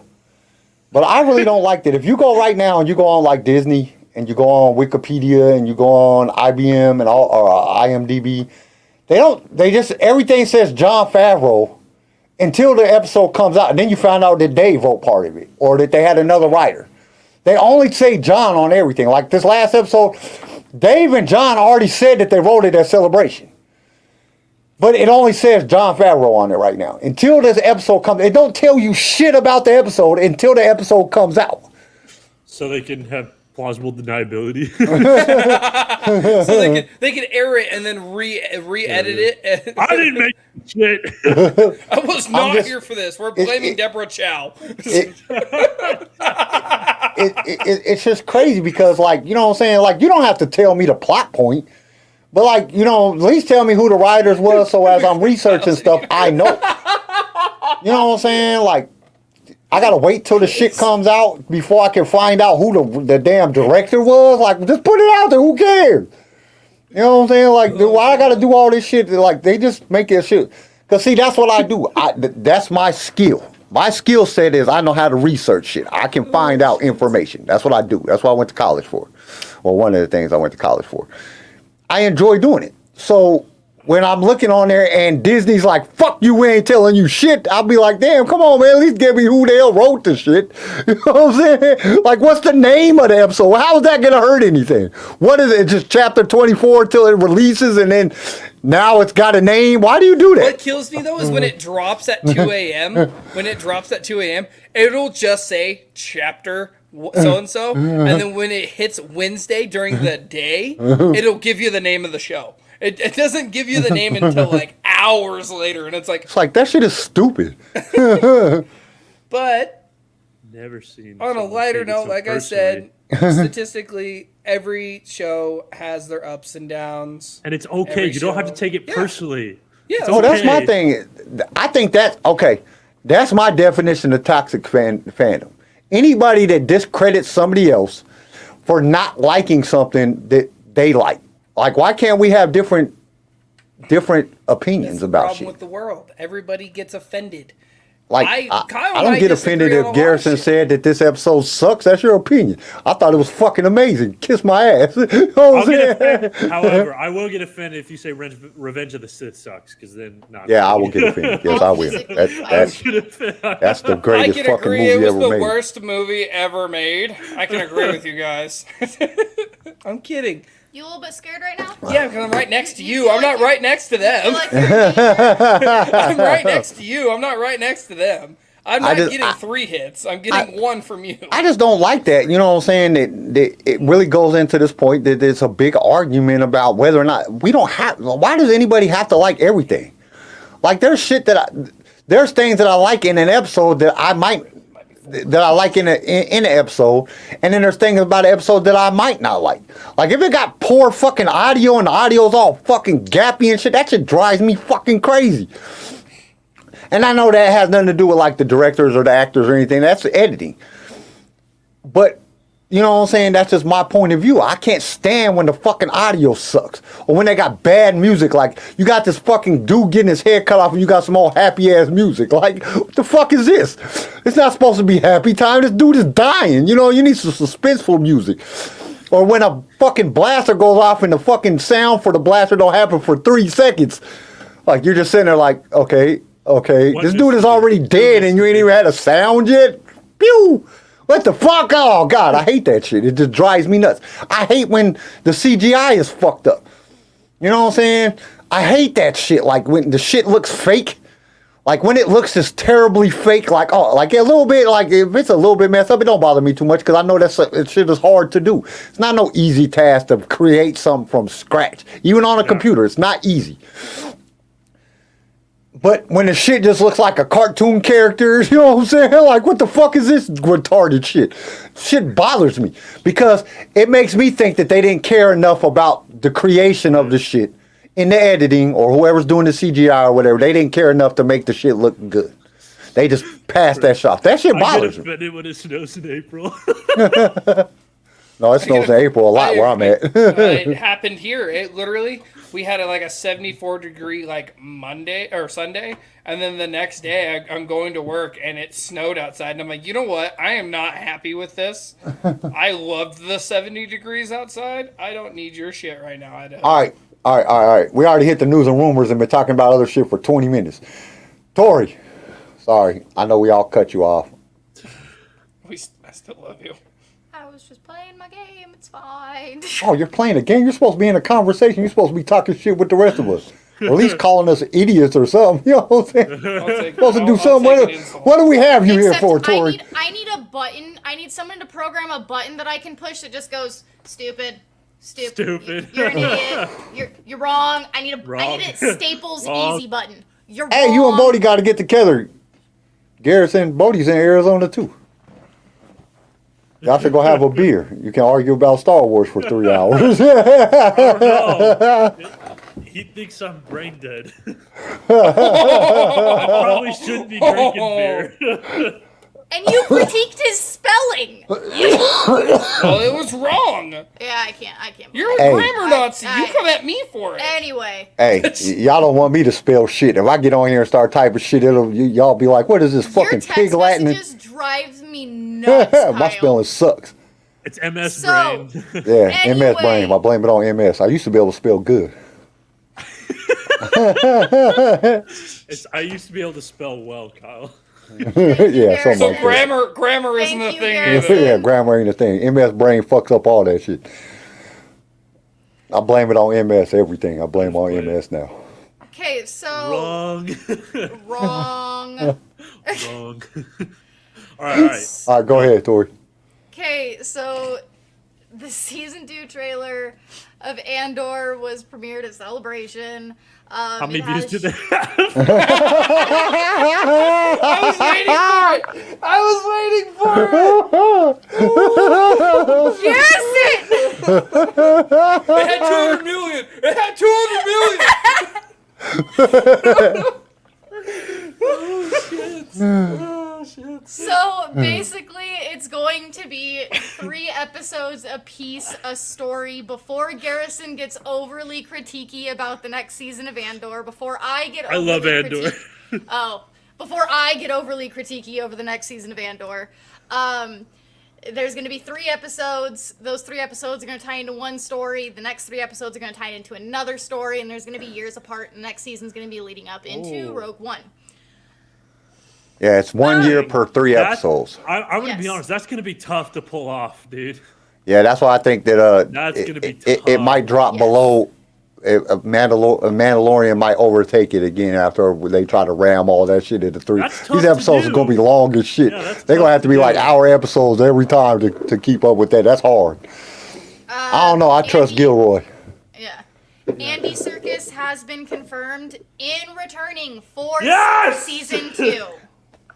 Yes! Yes. One I know he way didn't out! die. I know he didn't die. What?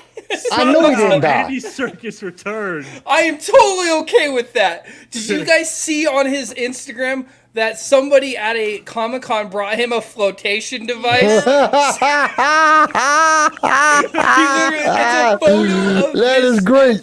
It's a photo of him in that scene, and then they hand him a floaty, and he's like, he took a photo with it. He's like, I can now leave the jail. Kyle, I think your laugh was funnier than the fucking floaty. Oh, that's just hilarious. So there has been a season 3 trailer dropped at Celebration for Bad Batch. Yeah, they might as well. What's her face told all the business. I mean, Right. he told all the business, so they might as well drop it. So, the first footage was shown, which begins with a variation of Emperor Palpatine's shuttle arriving on Mount Tantus, the Imperial cloning facility where both Omega and Crosshair are currently held captive. Palpatine addresses Tantus's Dr. Royce Hemlock, emphasizing how important it is for this facility to remain secure. Omega is shown wearing an Imperial-esque uniform and sporting a new haircut, which was followed by quick shots of familiar faces including Fennec Shan, Nala Se, Captain Rex, Yes! and a surprise return of a fan favorite, Commander Wolf. Yes. As the rest of the Bad What Batch about mount Cody? mission- As the rest of the Bad Batch mount a mission to save Omega, Hunter says, Omega's been waiting for us. I'm not making her wait another day. The trailer cuts to Omega and Crosshair in jail cells with Omega saying, I'm not giving up, Crosshair, I won't leave you either, you're my brother. However, he only replies with, I am not them. I am not what? Them. So they put it out. Hold up, I'm gonna see if I can find the trailer. Ahsoka Somebody- is following the rule of season 1's. There's going to be 8 seasons, Jesus Christ. 8 8 episodes? episodes in the first season. Why? And then there are there's an arsenal of villains that has been confirmed. Morgan Elsbeth, played by Deanna Lee in Ayano Santo? I don't know. 2 new lightsabers saber welders, obviously Baylan Skoll and Shin Hati, who will work with Thrawn, Elizabeth, and Chatham's character.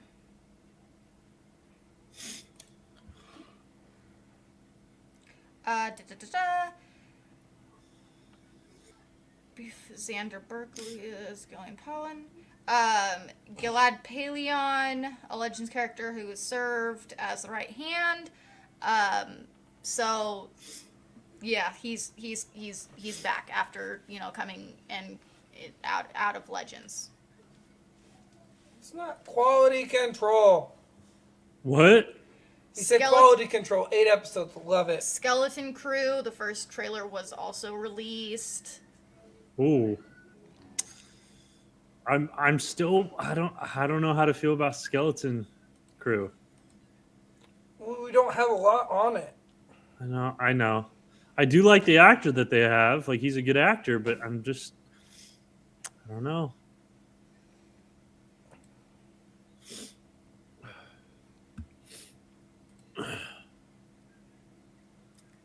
Obviously, it's Right. taking place during the Should we New go to Republic the- era, alongside Mando, Book of Boba Fett, and Ahsoka. Created by John Watts and Chris Ford. The details are still being kept under wraps, but it's expected to be featured in an upcoming crossover with the other Mandoverse projects.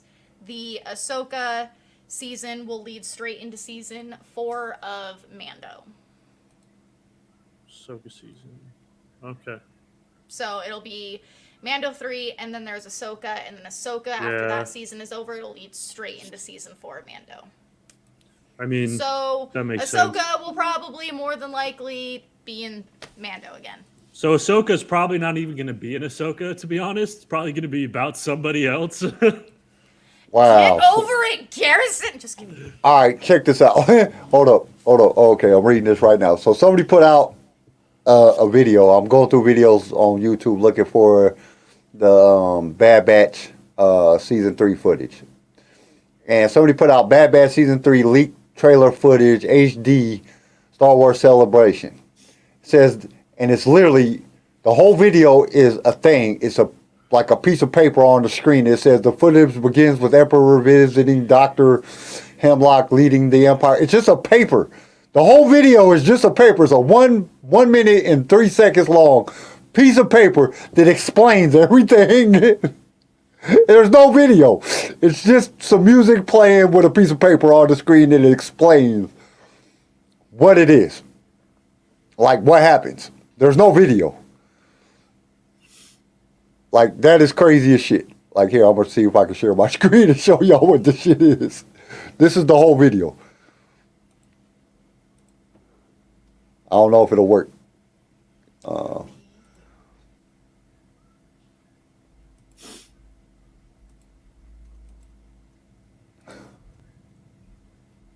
That's the video. And season 3 will be the season, or the final season of Bad Batch, which we Look at knew, this. but we didn't know. Jesus H. Christ. Look, the whole video. This is what it says HD. HD, that's high definition. That's high That is definition the paper. highest of the definition. There's no footage.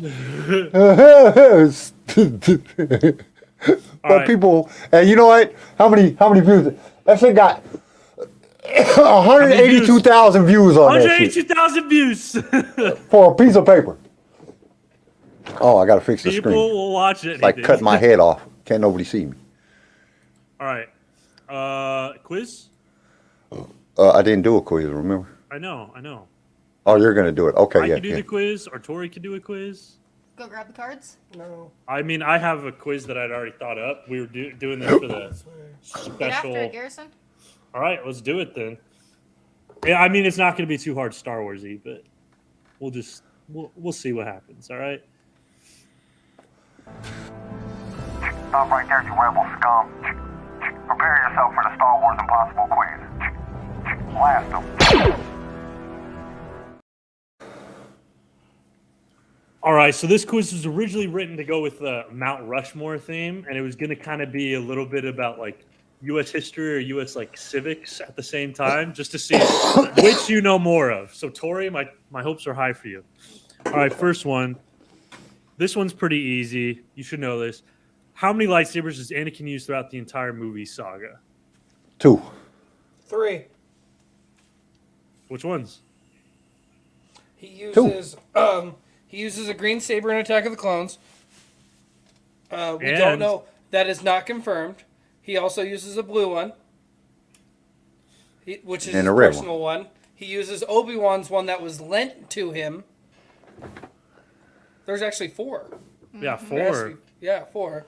And then his personal one, and then if you want to talk about technicalities here, he uses Vader's saber. I mean, technically. Vader saber counts. I mean, technically, there's like 5 because there's That's true, 'cause That, then he uses- there's that. We're scene talking that about in he- the movies. What do we see in the movies? Yes, in the movies, there's technically 5 because there's that scene where they're going through Geonosis and his saber gets snapped in half and he's Right. like, "Oh, Obi-Wan's gonna kill me." Yeah, Right. it's the same. And then they throw him the other one, but that's the fourth what I was one. talking about. Oh, Oh, and then he holds Luke's lightsaber and turns it on in Yep. episode 6. Maybe I'll have to redo that question. All right. Well, Yeah. here's the history equivalent / civics. How many U.S. senators are there? Too many. Why does every state got like 8 senators? No. There's 50. No. There's not 50 senators? Nope. There's Is there 50 50? states. Yeah, ain't every state got a senator? Every state has 2 senators. Oh, it's 100? It's 100. Yep. Why does every state need 2 senators? Bro. I know. it's for the equality of the parties. All right. Name all the members of the Domino Squad. Oh, that's the droids, isn't it? No, the You domino. got a 1 domino, you got a 1-2 domino, you got a 1-3 domino, you got a 1-4 domino. It Damn, goes all the way up to 6. This was from Star Wars. This was the Star Wars. I don't question. remember how many I don't remember how many members there was, let alone what their names were. Well, Right. you had the frog captain. I can't remember his name. You had Heavy. R2. Cut up, droid bait, fives, Oh. and echo. Wow, The I D got y'all. Squad, the All right, domino. well, here's the That's my history fault. I was counterpart. thinking of the D squad. Nope.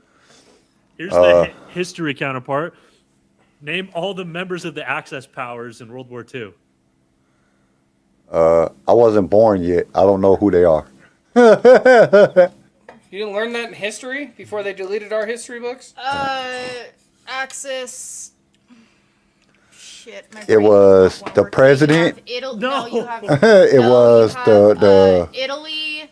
Oh, there's one. You have Chris got Italy, it. Germany, and wasn't it Russia? No, it wasn't Russia. Japan. it was Russia. Chris It got was Russia. Chris got in the chat. It wasn't Russia. It was Japan. Germany, Japan. Japan, and Italy. Yeah, it Yup. wasn't. It wasn't Russia. Russia was. I thought Russia was part of them at first, and then No, Russia. No. Russia signed a non-aggression pact, so they weren't Yeah, going to fight, but they weren't joining them either. Yeah, and so how Russia got around that was feeding weapons to Japan. No, Russia and Japan didn't get along. All right. Next Okay. question. Name as many members of the Jedi Council as you can in 15 seconds. 1, All right. 2, just go. Plo Koon, Yoda, Mace, Kid Mundi, Mace, Conehead. Obi-Wan. I already said Kid Mundi. Yaddle. Yaddle, Palpatine, Plo Koon, I Luke said- Skywalker, Ben, No, Eric. Luke Skywalker. Wasn't All right, how many Well, you I get? How know many it you get? wasn't How fucking many- Chris's nephew. Anakin. How many was that? My Well, dad. I know it wasn't fucking Anakin. Yeah, Anakin wasn't All part right. of the council. Now, name as many U.S. presidents as you can.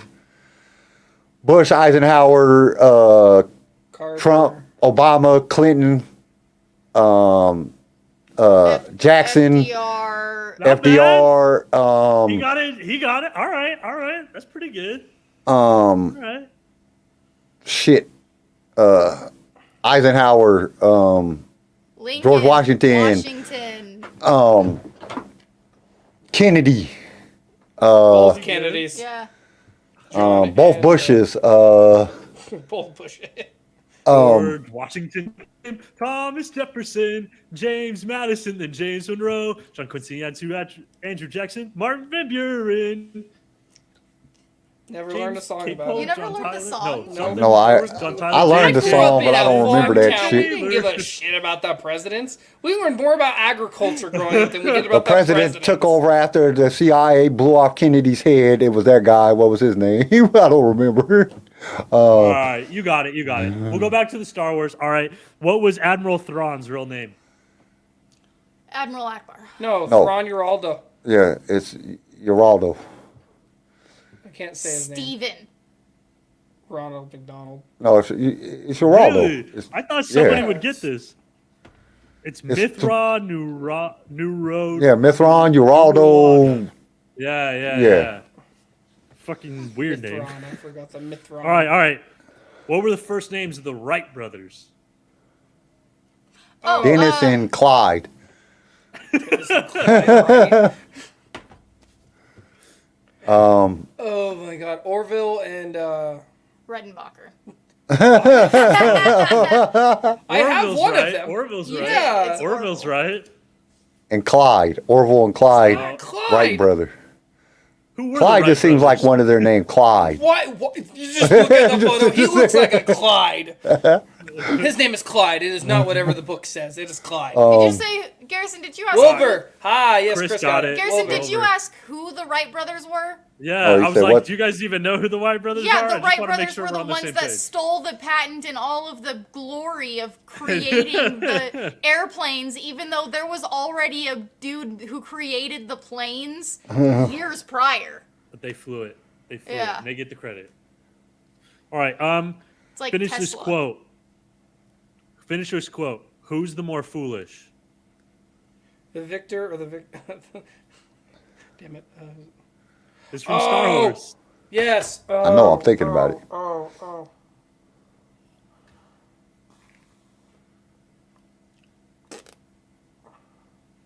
Who is more foolish, the fool or the one who follows the fool? Yeah. Yes. Close. The fool or the fool who follows him. But yeah, you basically got the gist of it. All right. And then Yoda finish- say that? Yeah. Now, no, it was Obi-Wan.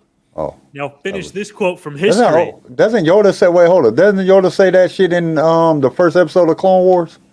No. Oh, he might. I just know that it's I originally don't from think so. Obi-Wan in episode 4. I thought it was when he had the 3. Remember in the first episode of Clone Wars when he had the 3 things?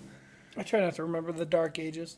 When he had the 3 clones with him and they were going to meet the king of Casadana or whatever, and he tells them that it's the fool who follows the fool. Because they called him a fool. You're a fool, Yoda. And he was like, because he went to go attack, he was like, who is more foolish, the one who followed me? The fool one? or the follower of the Yeah, it was some fool shit who like that. I follows don't the remember. fool? I might be talking on my ass. That's All right, just what popped in finish my this head. quote from history. December 7th, 1941. A day that will live in infamy. Yes, good. You got it. All right. Here's another quote from Star Wars. How am I to know the good from the bad? If they all look the same. You will know. Luke asks, how will I know the good from the bad? And Yoda answers, you will know. Terrible advice. All right. Number 6. All right. You should get this. Terrible advice. Anyways. You should get this. One small step for man.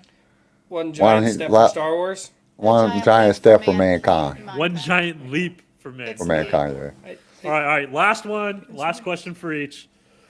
Who said this? All right. Don't call me a mindless philosopher, you overweight glob of grease. Han Solo. Nope.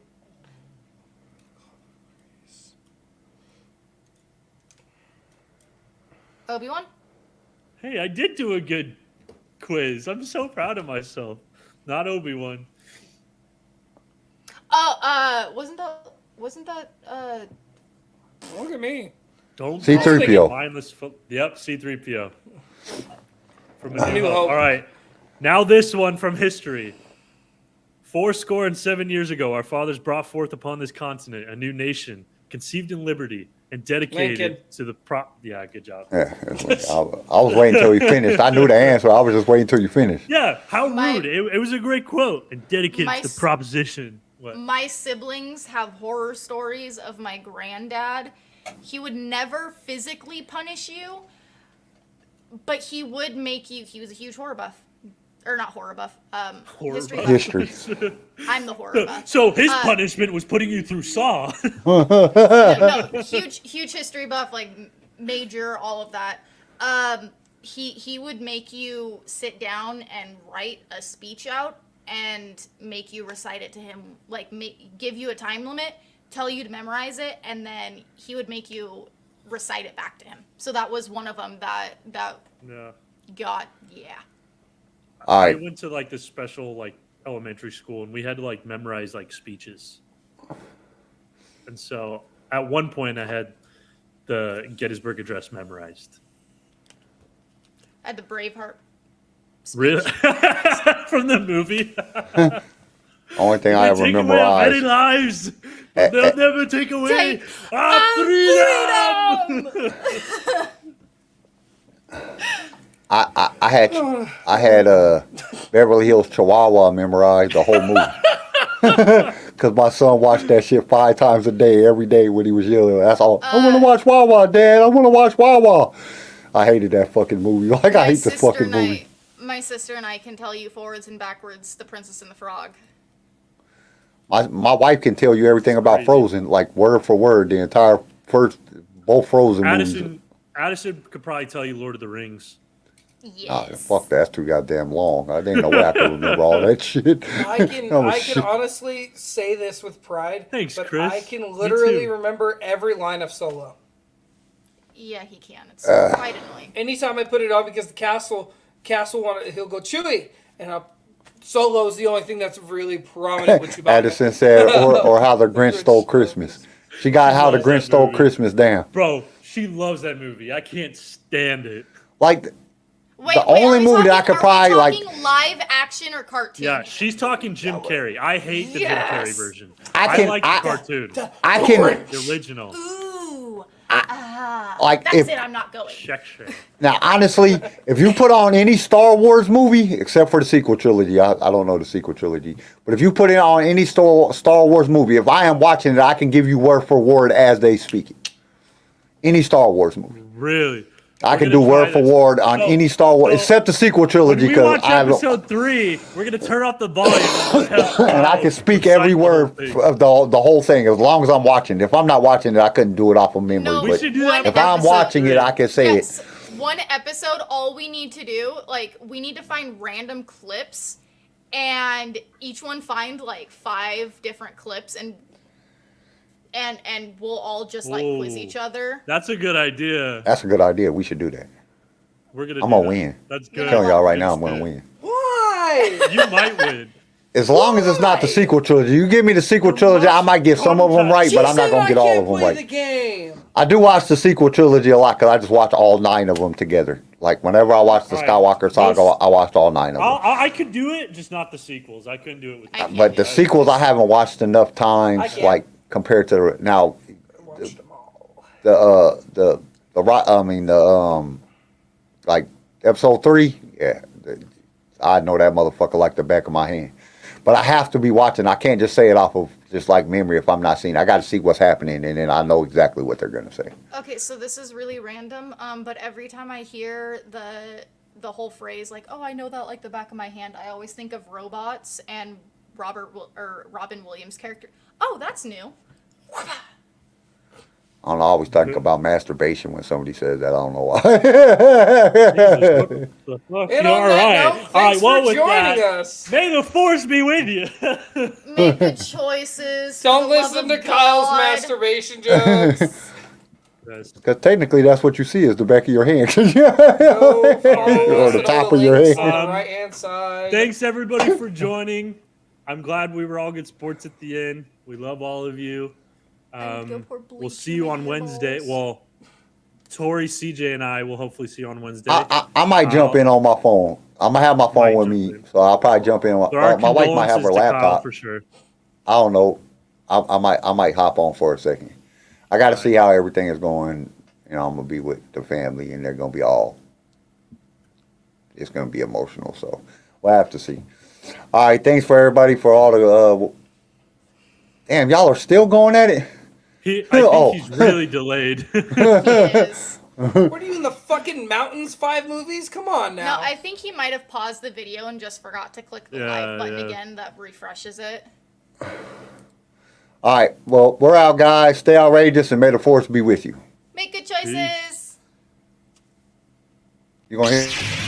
Thank you for tuning in to LSR. If you've enjoyed the show, consider subscribing so you can be notified when new episodes are released. If you would like to be a guest on the show or just want to give us some feedback, feel free to email us. You can also reach out to us on all major social media platforms. LightSaber Radio is produced by PicFilm Media and is a Swaycast original, starring Garrison Turcott, CJ Elliott, and Kyle McDaniel. And don't forget to join us next time for more adventures in a galaxy far, far away.